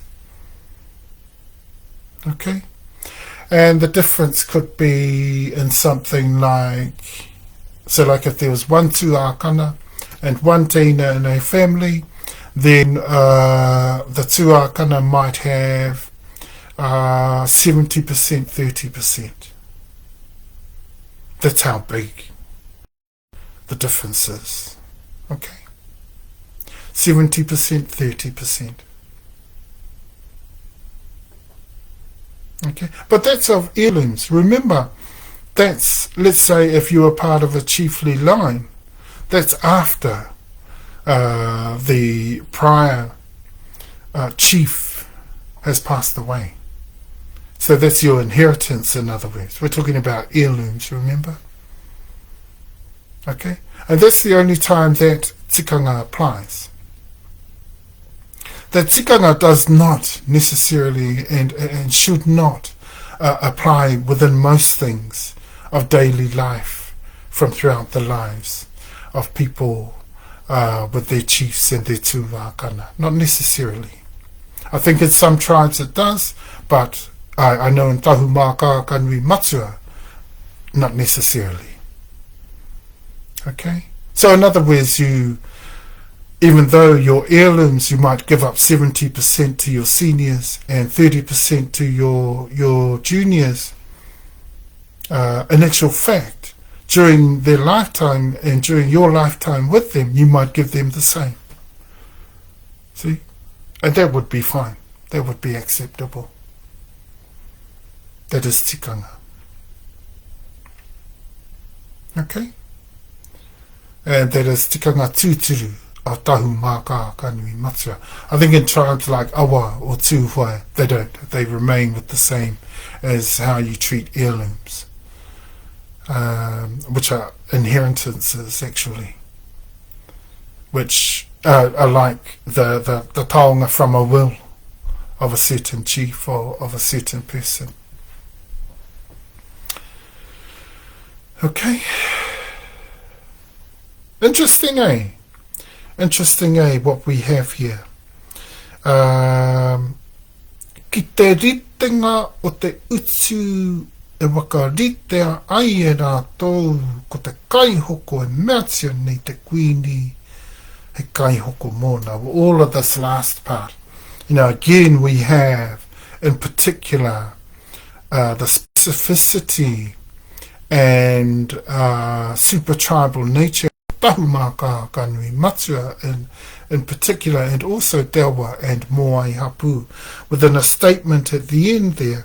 That's why I mentioned the dash there, because of the significant nature of the statement to follow. I mean, it sort of carries on from the conceded to by the proprietor thereof of the lands, of those lands. Okay, it sort of really adds additional to and significant additions to all of that. So not only would they have been disgruntled, but they would have, go. You know, they would have been actioning with their bodies and their hands. Kaore, tino kore. But for most of this kōrero, they would have been quite happy. Nā te kuini, e tino mana, e whai mana, e tino nunui, ki roto ki ngā hapu iwi. A hoi anō, he kuini I ingarani, hoi anō, wahine tonu, pērā rawa, okay?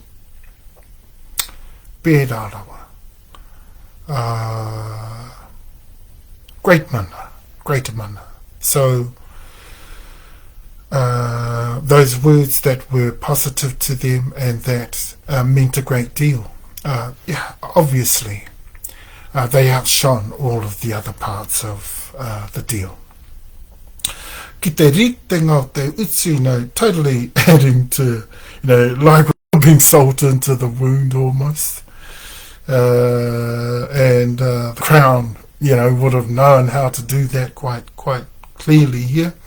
And they go, dash, at the negotiated price or value as agreed to by them, as if we would ever agree to something like that. With purchasers so instructed by the Queen to act as purchase agents on her behalf. Already that whole of that second part was already kua tino kāhore nei. Okay? Kua tino kāhore nei right at that point.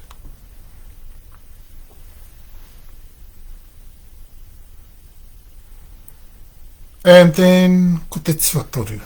Let's not forget we have the contra preferentum we spoke about in the 4th article. He tikanga Māori tēnei. This, the laws, the customs, the manners surrounding the whole of the basis of this legal covenant is that based on the nature of the native indigenous expression of that particular contract. That's what that says. On the whole, though it doesn't say that in total. Again, they've abbreviated. Okay? Or in other words, they've used phrases that actually have to be saying a lot more than they actually say. He tikanga Māori tēnei. Or just indigenous. The whole meaning should be native, indigenous, native. Yeah. But sometimes we leave out the word native in there and we just use indigenous for Māori. Why? Because we don't want readers to get the wrong idea. This is not saying that every person considered descendants of the super tribes and of our tūpuna are indigenous native. Indigenous native. Because when you're native like that can seriously carry with it the connotations of peoples that are native speakers of their reo, that are tūturu, that are, most of our people today are not. Korekai. So we don't, in many cases, add that native. It would have been the case in that day. In that day, yes. But it would have still been, even in that day, correct to translate Māori in terms of indigenous, and just leaving that would have been fine. Painoiho. Painoiho. Okay, and so let's go to the third. In the third, this was also set out for the purposes of the negotiated arrangement for full consent to the governance of the Queen. Ko te tuatoru. Hei wakaritenga mai hoki tēnei o te wakaetanga ki te kāwanatanga o te Queen dash. Okay. And the third, this was also set out for the purposes of the negotiated arrangement for full consent to the governance of the Queen. Again, we have that literal direction. Do you notice that? They're always going in that direction. They're moving in that direction where the Queen gets given everything, just about. Atikitea e koutou tērā. Atikitea hoki e koutou tērā. Because that's the double-sided nature again speaking to us. Of these words, of this takotoranga kupu, this OuMaanei. That's what it's saying to us, but expressing to us in a very literal, purposely literal in that way, that it gives everything over to the Queen. Hey,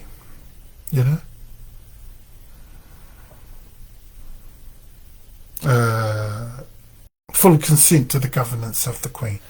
Dash.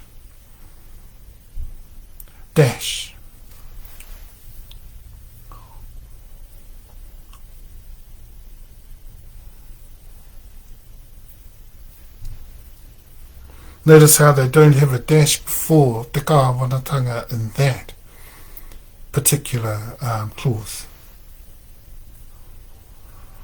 In that particular article. Why?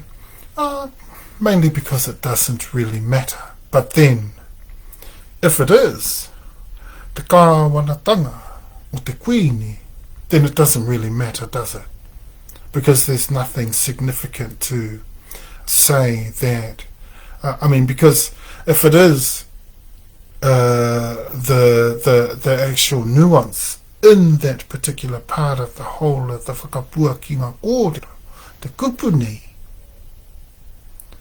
then it doesn't change the context a hell of a lot. Doesn't change the context much at all.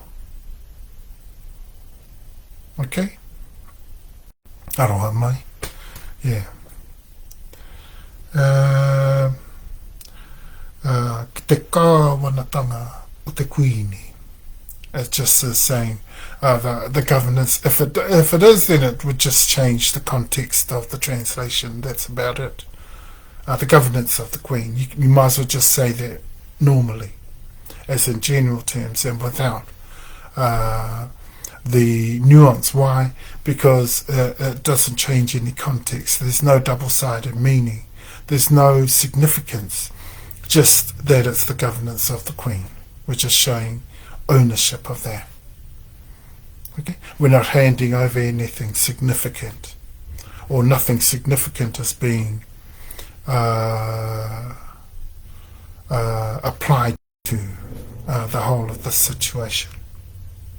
Just the governance belongs to the Queen. Okay? And that's important still, that the governance, we're talking about the acceptance of that governance, and the governance, the form of governance that's being accepted is the Queen's. Okay, see the double-sided nature of that whole statement. Okay, that once the kāwanatanga in the first article is translated as te rangatiratanga because of the conundrum, which is fraud as soon as you do that. Okay, because you can't translate a nuance. And how many people would have known out there? And how many people know out there today that that is a nuance of our deal? And it's a well-known one. I mean, we've been using that nuance over the last 27 years. So why should we change it? Why should we change our understanding of that? In our rebuild of our ReoHapuIwi, we've been fully using that. We know that nuance. So when you use that, we know the significance of that. Okay? And we get the full understanding straight away. It's a literal translation that needs to be applied to that. If not, it's fraudulent. In this, the context of this document, in the context of the OuMaanei, Tēnei o manini.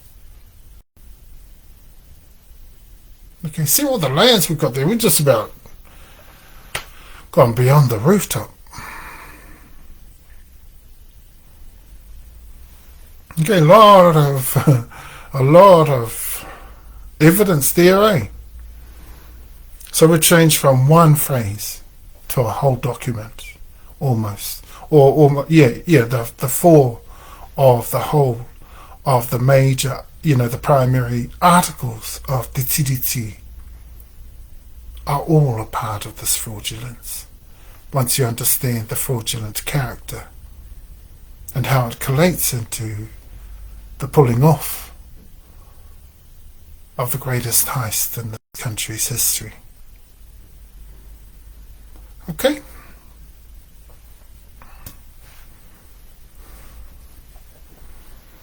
Hei wakaritanga mai hoki tēnei mō te wakaetanga ki te kāwanatanga o te kuini. See how some of the words in here they've used universally. Hei wakaritanga mai hoki tēnei mō. Mō has a different meaning in our reo hapu. So we don't use more usually. More is not a word that we use a lot in our reo matua. So that's more reo matua of other hapu and other ReoHapuIwi. Okay, it's more reo matua. Okay.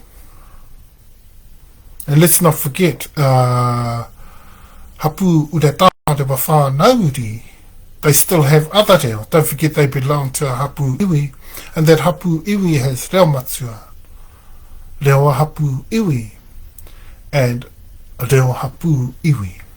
Okay? Okay?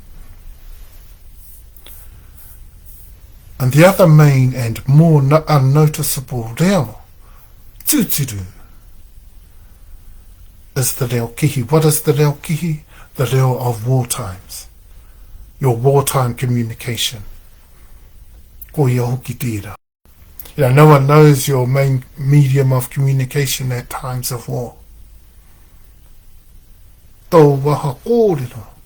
Re keke atiki tō wairane, wairane, wairane. No, you know, nobody could understand you at wartime.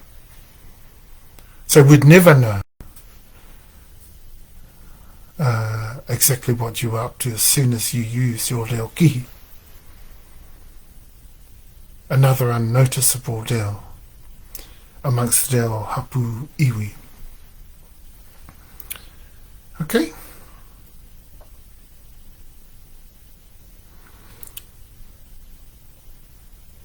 Hei wakaritenga mai hoki tēnei mō te wakaetanga ki te kāwanatanga o te kuini. Dash, ka tīakina e te kuini o Ingarani, ngā tāngata Māori katoa o TeTiriti, all of the indigenous peoples of New Zealand. Tāngata,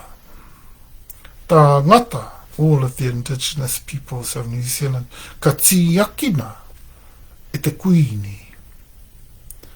How have we translated that? That the Queen of England resolves further to extend to all indigenous peoples of New Zealand.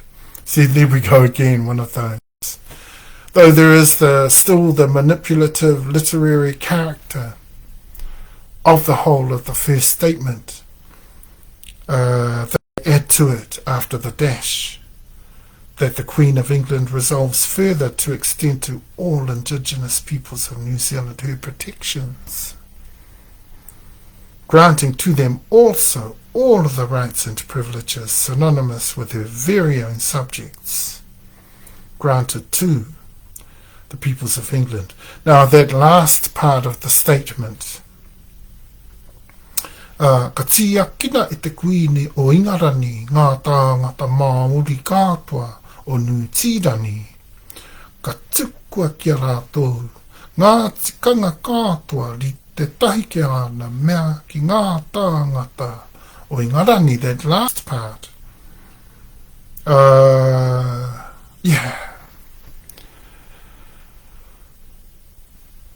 would have been acceptable, except they would have questioned the necessity of it. But acceptable and understandable from a queen. Okay? Wahine. In effect, you know, if we look to imagery to describe how she might have looked to our tūpuna, you know, a mother of nations, one of a parentage, you know, that could, in effect, right alongside their chiefs, be conjointly governing over the country, the Queen over her peoples, and our tūpuna over ours, and our ariki and hapu over ours. Okay? And you know,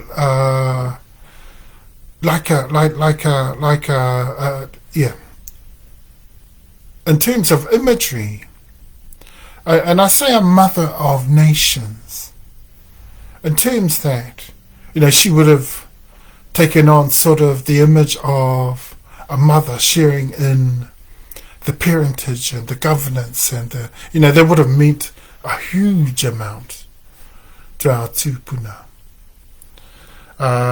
rights and protections granting to them also all the rights and privileges synonymous with their very own subjects. We would yeah, that's not necessary though. Rakau te tino mea, but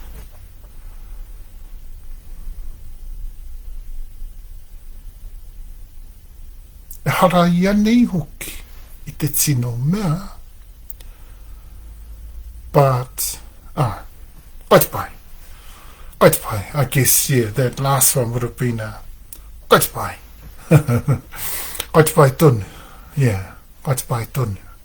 Yeah, it's still quite alright, that last one. So it wasn't totally disgruntled out of the way. Perhaps. So, and that's how well we understand. And we've almost got a full picture here of exactly what the comprehensive understanding of our tupuna was, but exactly what was comprehensively going on within that entire event of the first signing. And no doubt all of the others were similar, but they wanted to work through them all rather quickly. Okay, so they didn't want them to take too long, hence it took 7 months to get through all the rest. Not really anywhere near enough time to put to an OuMaanei of this magnitude. Not anywhere near enough time. You know, all those aspects of the argument add to the capability of being able to carry this out, this great heist. Okay, they went rapidly through all the rest. You know, that took 7 months. That was real quick. And then they just chucked the New Zealand Crown Corporation in there for good measure, without any consultation, to suddenly, like henchmen, do the dirty work of applying this fraud, the application of this fraud to the country, and making our tupuna absolutely internationally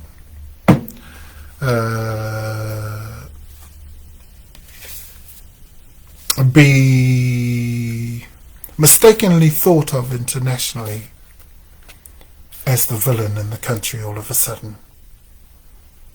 You know, I could just imagine the people of England saying, oh, hang on, didn't they actually give you sovereignty? They'd go, yeah, that's right. And they'd go, well, what are they doing? Rebelling against what you want and what you need to do via the laws of the country that you're bringing into the country. Aren't you the one law and one governance of the country? Because that's how they saw it in 1854. When they established the racial parliament, they saw themselves as the one law, the one government, and that everything had been handed to them quite willingly.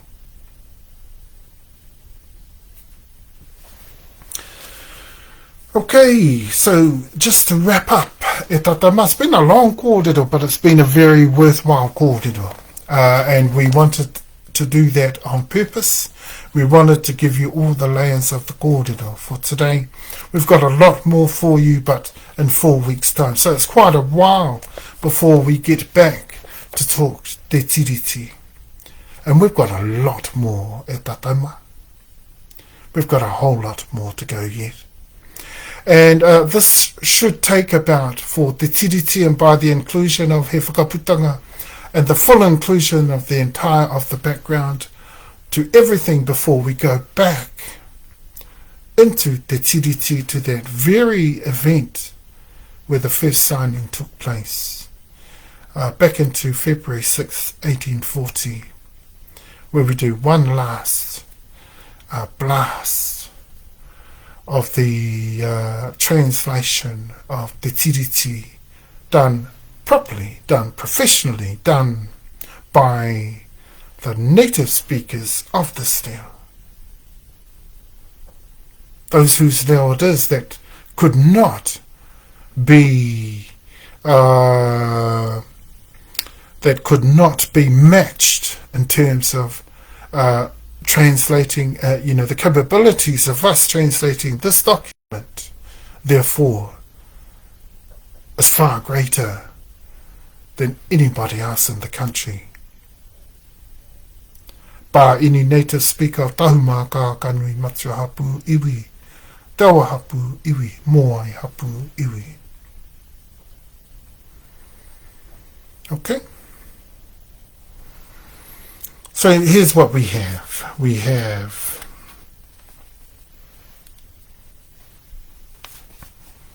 the outcomes for the crown. The outcomes for the crown.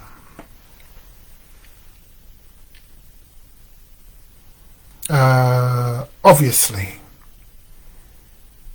the collation that they wanted, the fraudulence towards the actual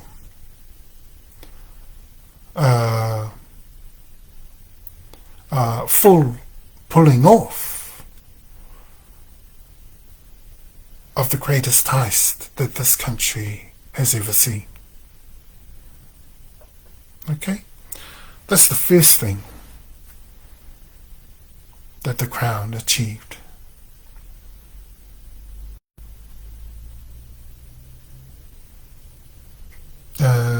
Definite fraud. That's a part of that.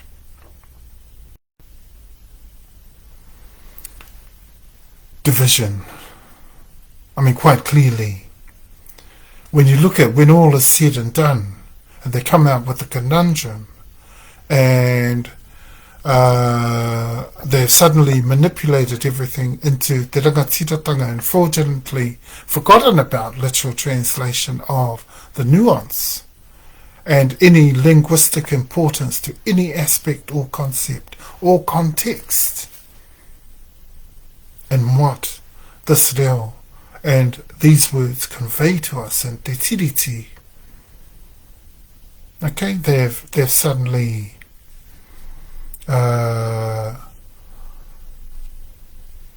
brought through the typical nature and character of the way that they like to govern anyway. It was typical of their feudal nature. What did they achieve? Complete division. See? Because all of a sudden you had the super tribal people, our ancestors, were thinking one way and they were thinking the other. Our ancestors had the original intentions in mind and were ready to stand up for those, comprehensively with their understanding also in the ways in which they do things anyway that were customary. And here was the Crown with their fraudulent deal. It looked like it was going to go down very, very, very successfully, and it did by the end of the 7 months to come. Okay, it worked so well there at Waitangi. Why wasn't it ever going to work in any of the other places? And we know all the records of all of those. We know where they took place. We know who was all there. We know all the signings. Yeah? And we know there was only a couple of times that the conundrum, I mean, they didn't want to mention that too much, eh? They didn't want too much disgruntledness. But what our tūpuna knew was that the original intentions were still in there. And they disagreed to the conundrum. They said, kore kau, mātau e whakae ki tērā, ko tērā tonu te bea, haina tiai, tāu tiai e mātau. te OuMaanei.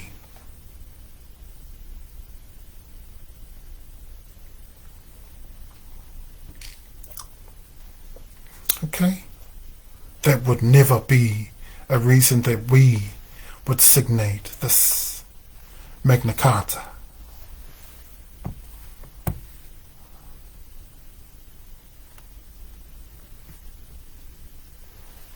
Okay?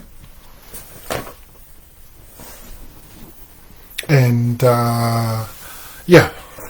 they didn't want too much of that.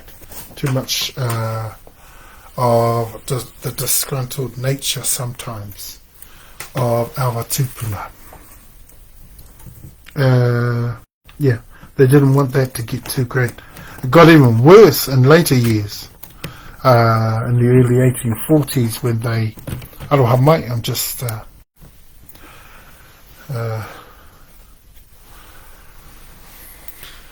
plugging in my device there.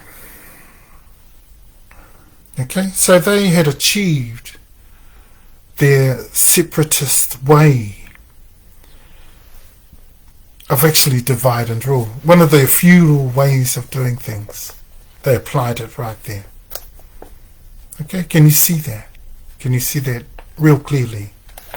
The results of the manipulative, the double-sidedness of the character of TeTiriti had produced two clear divisions. The separatist nature of the crown, the feudal nature of the crown, and what they wanted to achieve here. Okay, so they had our tupuna going one way, and they were going the fraudulent way. And they were about to clinch it over the next 7 months, and then add salt to the wound, and slowly take over the lands of seniorities through urging all the juniorities to sell off lands. And then they were going to establish the 1854 racial parliament, and then the land court, just to finish everything off. Okay, the reo started to decline in the 1820s when the ManaTapu started to be put together in 1820, or 1818, 1819, 1820. Okay, by 1890, our tupuna were using widely the phrases of te ManaTapu. Okay, which, I think at one time I've already explained that attempts to be a reo matua, mixed reo from the north. It attempts to be, in other words, universal, a universal form. That even on the few occasions that it does get northern dialectal. It does get, but only on a very few occasions. But mostly you've got a lot of different varieties of reo in there, of those resident in the north amongst the whole of the 7 HapuIwi that people the north. It is the only region where the whole of the 7 HapuIwi spread right throughout the country. Particular groups were, of them, all 7 were in one region, that was in the NorthernDivide. Okay? Of Tahumaakaakanuimatua, we have 8 of our Hapu Udata de Whānau Udi there, including 1 of our HapuIwi Whānau Udi, and that's ManaWenua. Okay, so there's 7 in other words, but ManaWenua, the HapuIwi Whānau Udi as well. 7 Hapu Udata, but that's including Waitaha Ariki. In the Eastern Division, we've now got 9, including Waitaha Ariki. Our next quarter will be fully focused on Te Tairāwhiti AukatiTai. Okay, we won't have TeTiriti there. Our next quarter will be fully focused on Te Taitonga AukatiTai. The Mōki, o.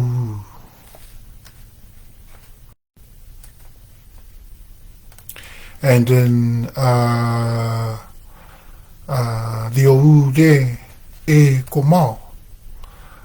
Heaps of corridor based around, we're talking the whole of the Eastern Divide now. So we're extending beyond Hawke's Bay. But there are 9 altogether of our Hapu Uratārua whānauri, but including the HapuIwi, Māmoe whānauri, iwi whānauri, Māmoe Tahumaakaakanuimatua, and HapuIwi, and also HapuIwi. Okay?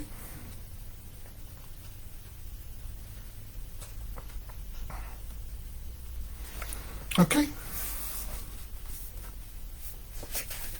The separatist nature of the Crown created a clear division in the country, and that division was to show even more so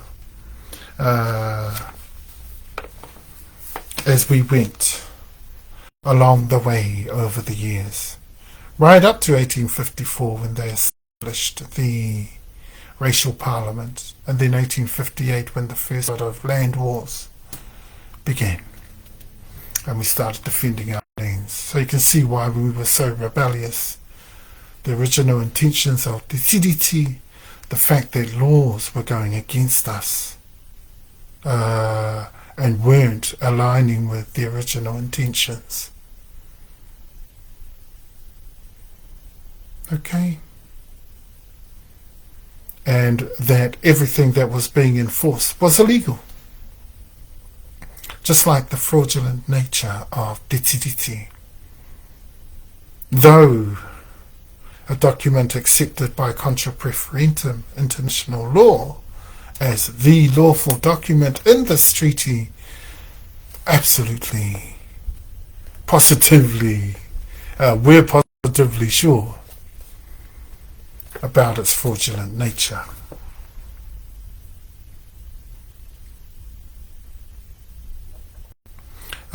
What else did they achieve? The crown. It was like a clear-cut deal was made. Okay? There was one side of this deal. It was like a clear-cut deal.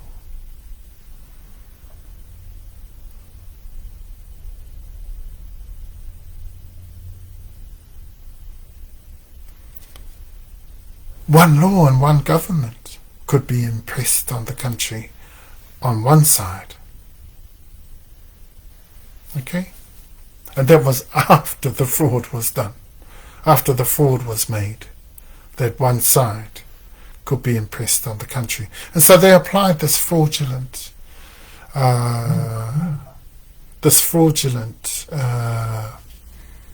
interpretation of TeTiriti, not the original intentions. And if you look at it, just about all our lands were gone by the 1920s. Between there and the 1960s. All the millions of acres and hectares of our land that we had in our possession before 1840 was gone.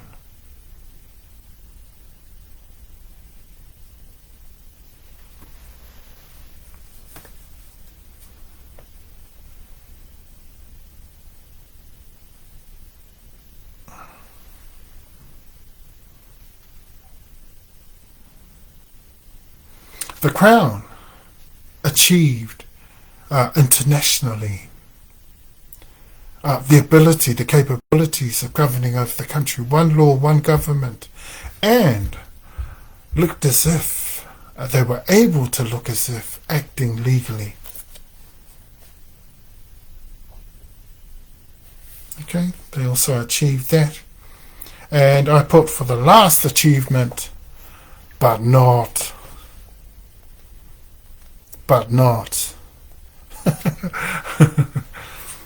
Okay. Now for our ariki me ko te hapu. Ariki me ko te hapu. Our chiefs and super tribes. What did we achieve? One, we were unhappy and anxious about the original intentions. But we went back happily to our customary way, and we continued to build our super tribal nation in the country. We didn't let it worry us too much, except that as legislation came to pass, quickly I might add, 1841, 42, 43, and as hui started to be set up in places like Wellington, right through the South Island, Wairarapa by 1850, 51.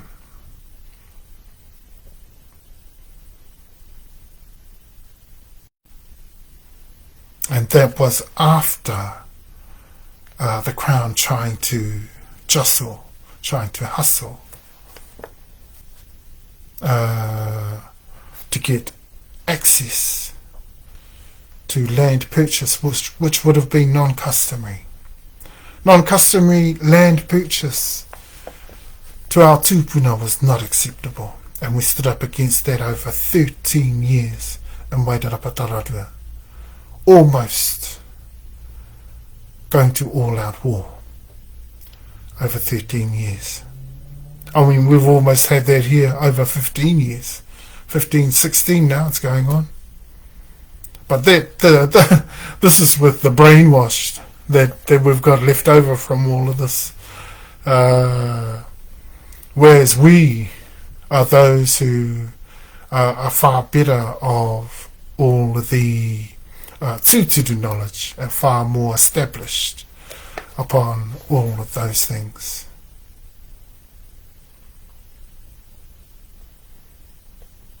Okay.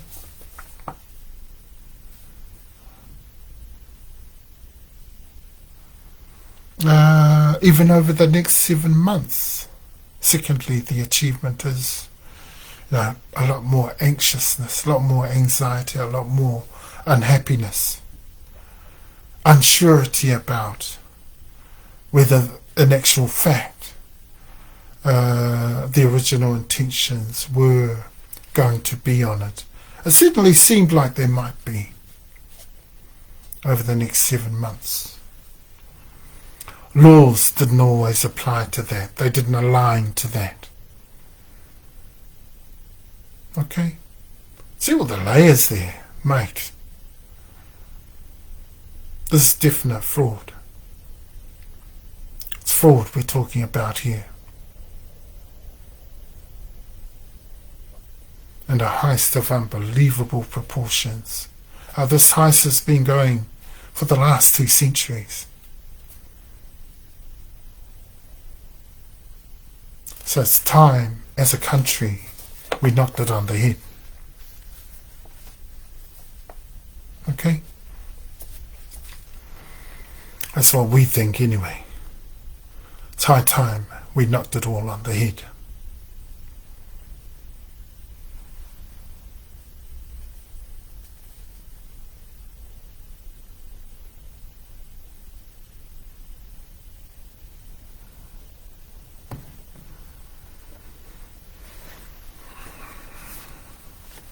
Okay, and that,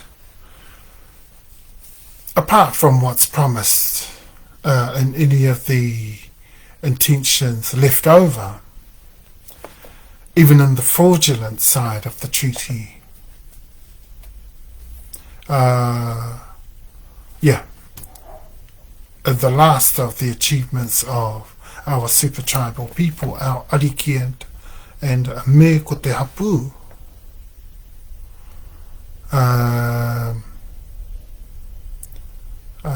I guess we achieved those things. promised us, but never got. Yeah, we actually never got most that we were promised in TeTiriti. Or some things were slow to come. And were never really granted us adequately, provided us adequately. Okay, and just carrying on a little from there, September 1840, as we know, and that was all that was achieved for the RHI ko te Hapu. 1840, September, that we know, the New Zealand Crown Corporation was brought in to take over the country. The fraudulent version of the whole deal was taken across the world. We know that too. Hapu and RHI left to fight for justice, stand up for the original intentions, and fight for TeTiriti to be honoured. All the whilst looking like the villain in the country and the crown. Looking like the honest ones.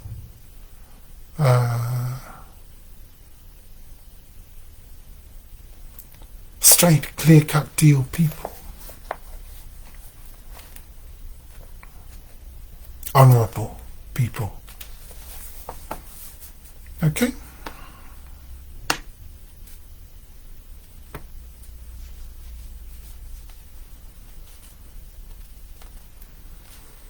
And what did we say? 1865 to 1873, almost all our land's gone. By 1920, there was a reality.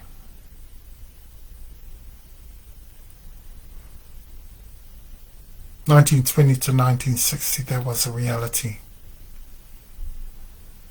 Obviously, the aims were the TeTiriti and the greatest heist. They had to do a bit of legwork, you know.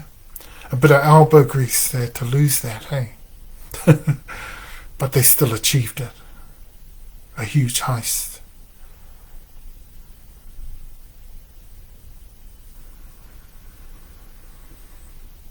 And by 1890, the deal was almost on its way out. Okay? Some tribes, some super tribes, even in terms of HapuIwi, like Tahumaakaakanuimatua, were still utilising the reo Tutura on the ground. Okay, and they did so right through to the 1920s. I can only speak for Tahumaakaakanuimatua HapuIwi. We haven't followed the reo of others.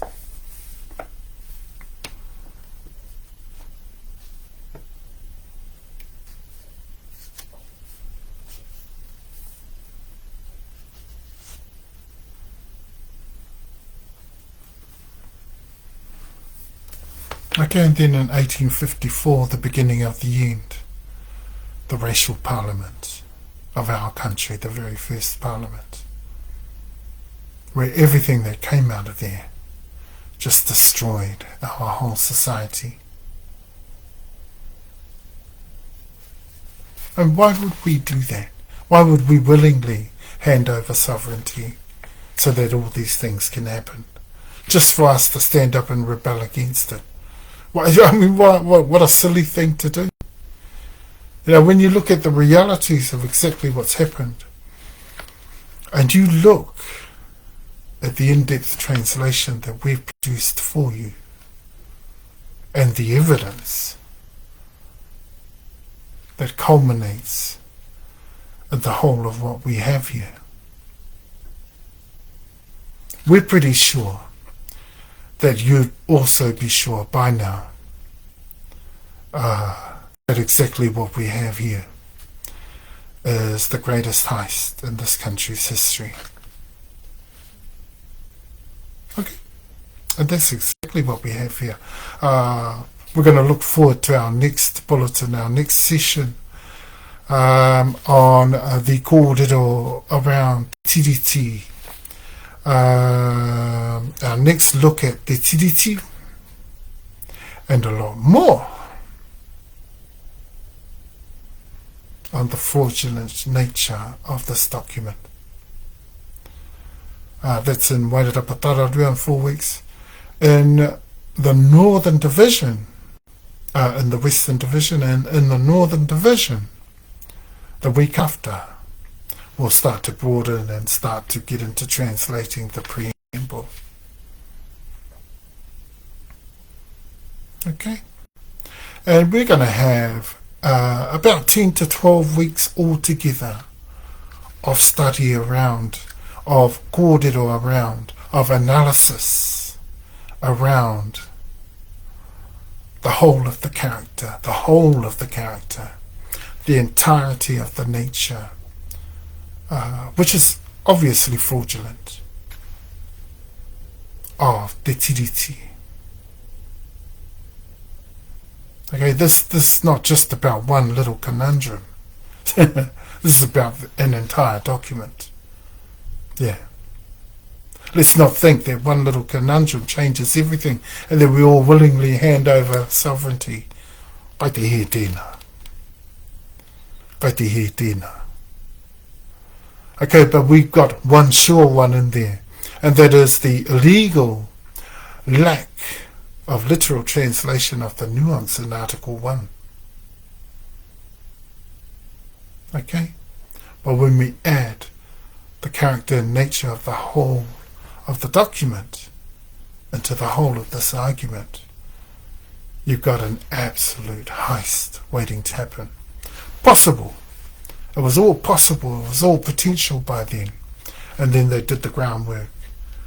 You know, they did all the dirty work around the country, put it all together. Boom, boom, boom.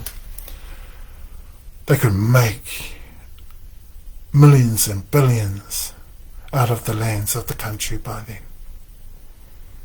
Mostly that they had alienated by 1912. Okay. Looking forward to the next kōrero, the next session on our analysis of the greatest heist this country has ever seen, TeTiriti, of 1840. He tatama.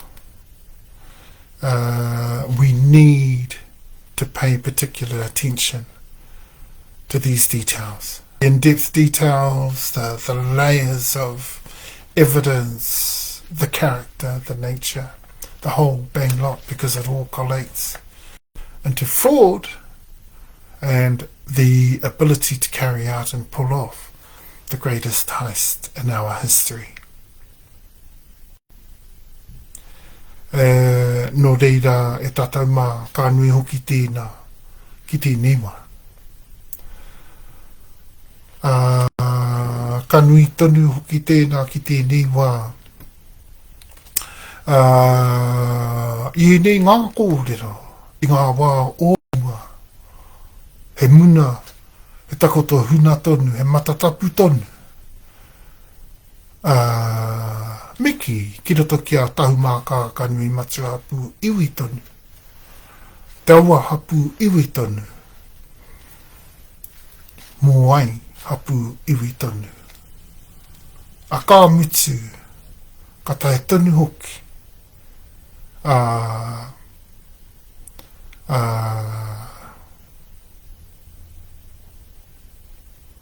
Kia hurahia ki te ao. Kia whakaputahia ke atu ki te ao.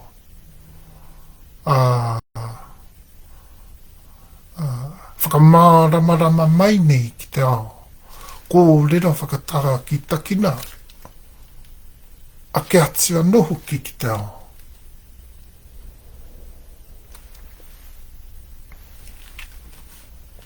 You know, and yeah. And revealing all those details to the world, for the world to see. That for a long time now, they would never have been revealed had we not brought out all these details from within our ReoHapuIwi that have been hidden, compressed for so long. E no reira e tatau ka kaha mai nei ki te huihui tonu a ke ati ki roto ki ngā kōhorera Tahumaakaakanuimatua. I runga i ngā whakataunga kle me ai, ki ngā āhuatanga i te mana nui e pā ke atu ana nei, te taunahanaha tūpuna. Ki te taunahanaha wenua, rāni ahoi anō, ka tino whaitake, whaitikanga tonu, ki awa kōrero, hoi,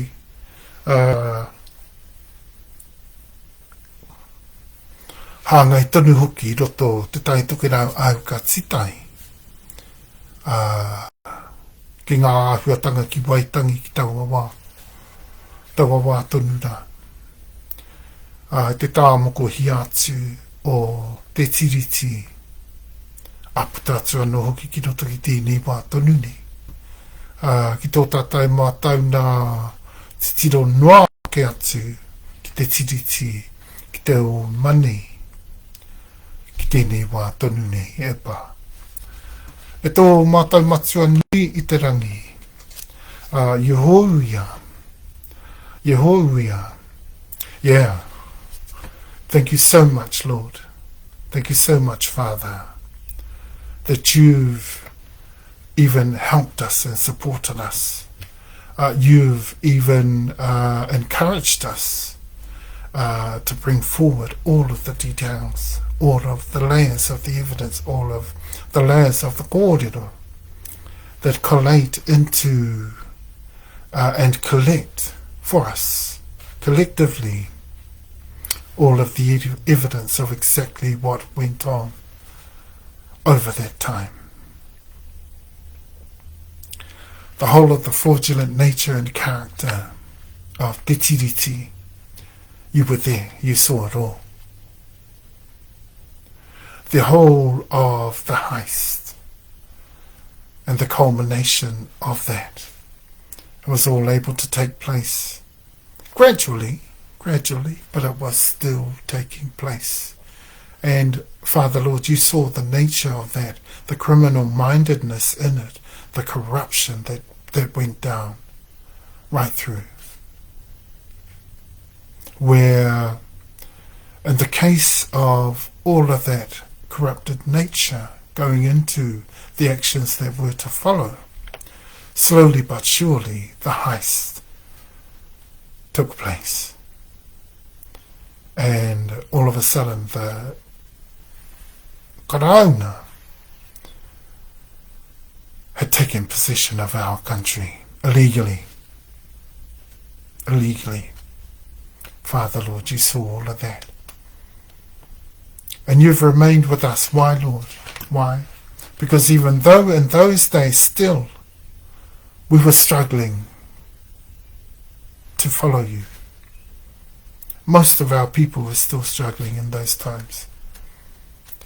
Fortunately today, O Preeminent One, Atua Matua Kaharawa, Atua Matua Rugarawa, Yehoia,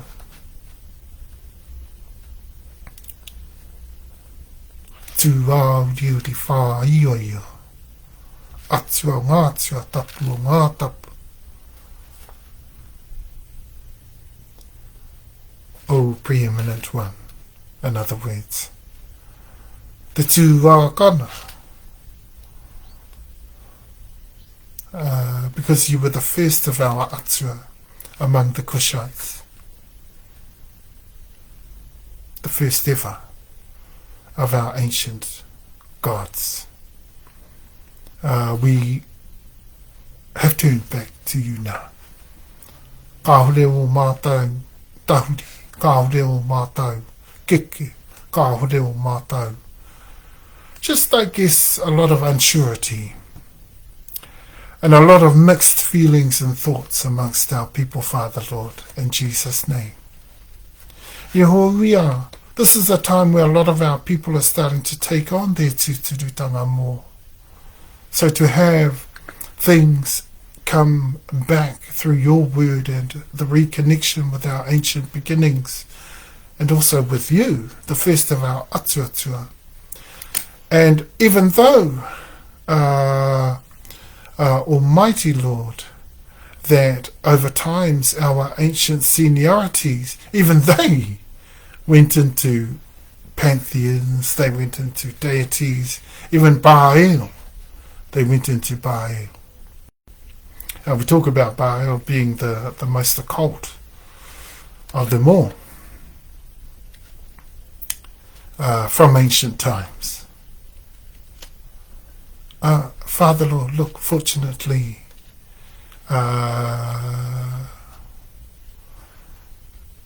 we've started to look back to you and come back to God first, to you first, where you matter with everything, every little issue, every little thing in our lives. We give that up to you. Why? Because in your control and in your hands, you can do something successfully and right. You can achieve successfully everything that needs to be achieved with all those things.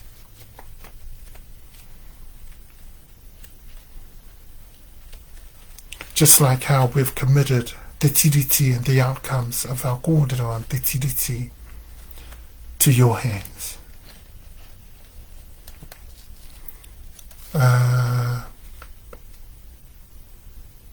Even in those times of the OuMaanei, Father Lord, we were turned away from you. Slowly a lot of our people started to come to you in a way, but that now we're fully tuned towards God first in the ways of our Kushite ancient ancestries that also turned back around. Even this pantheon that we hold on to dearly today. Father Lord, a lot of our people within our tūturutanga, they don't realise that it didn't come first. It didn't come first. Yeah.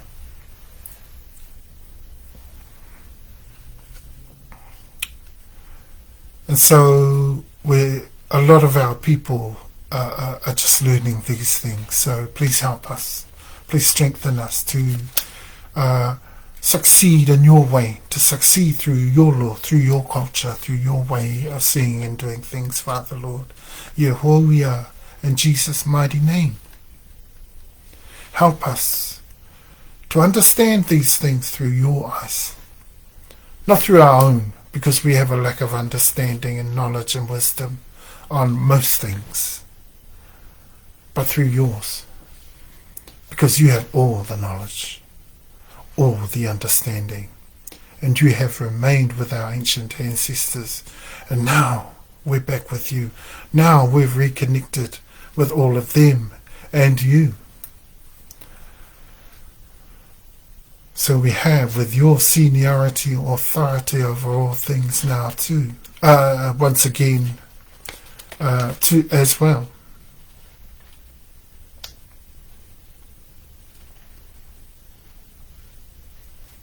Allow us to share in your victory, Father Lord. ReoHapuIwi. Bring these things to fruition. The reason why we're sharing all these things, we're bringing out all these details into the open now. Bringing it all into Tao Whai Marama. Marama mai anō te heke. E tau marama mai nei te pū taiao I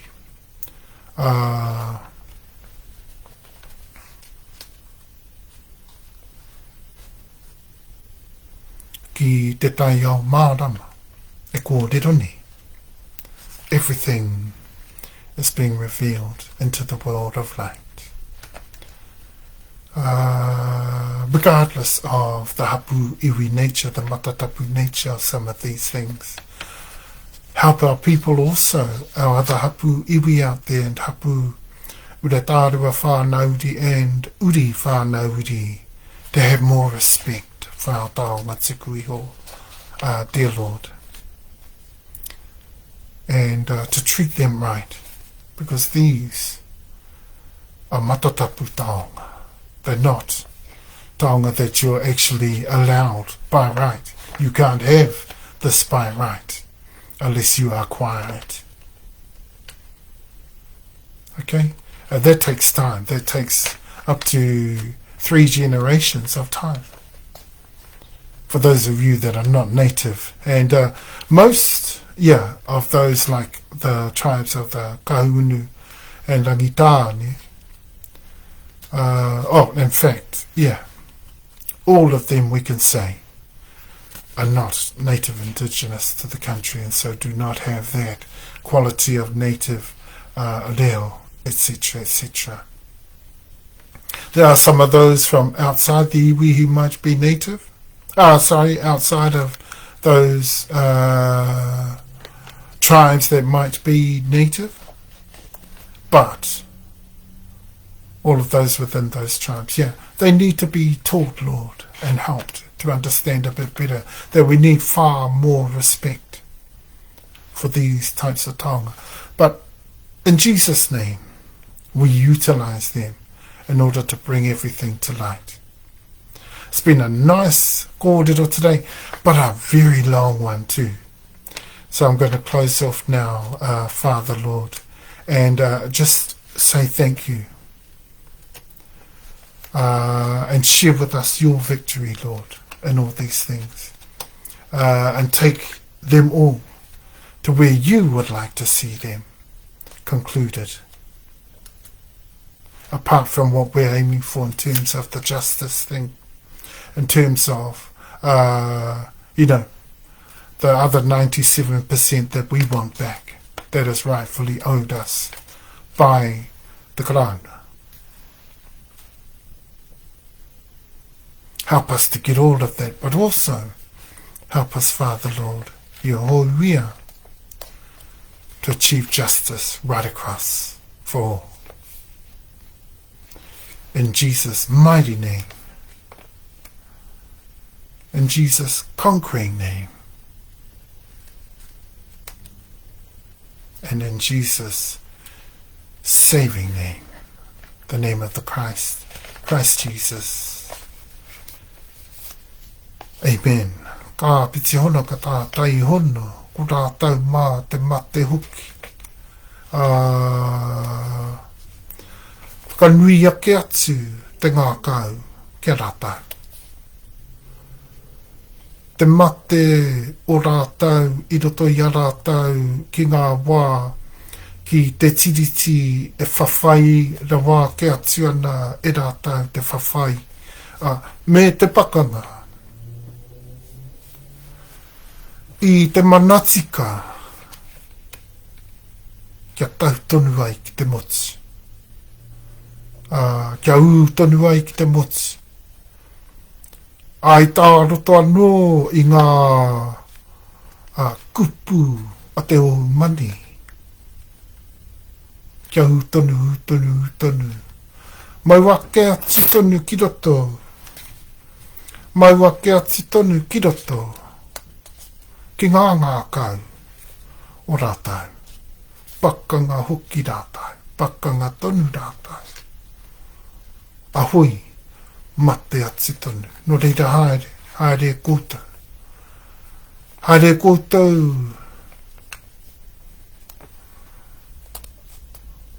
Whakahui atu, whakauti atu koutou. Ki te huihuinga o te kahurangi kauti atu. Koutou Ka piti ona ka tātai hono. Ko te kāno hiora tonu ki a tātou mātau. Koa. Tātou mā katoa no. Hui tonu anō ai ngā kōrero katoa. I roto tonu anō hoki I tēnei rā. Ko tō te tiriti. Te tiriti. Tā te tiriti kōrero ai. Me ngā tātai kawa o te kōrero. Hai whakakōrero hai hura atu, ki roto ki te ao, ki mua ki te aroaro o te tāngata. O tā ngata, horapa te motu, kai te mihi atu, tēnā rā tātou, a tēnā rā tātou, Māori ora hoki tātou, ka atuatua. Ka huri.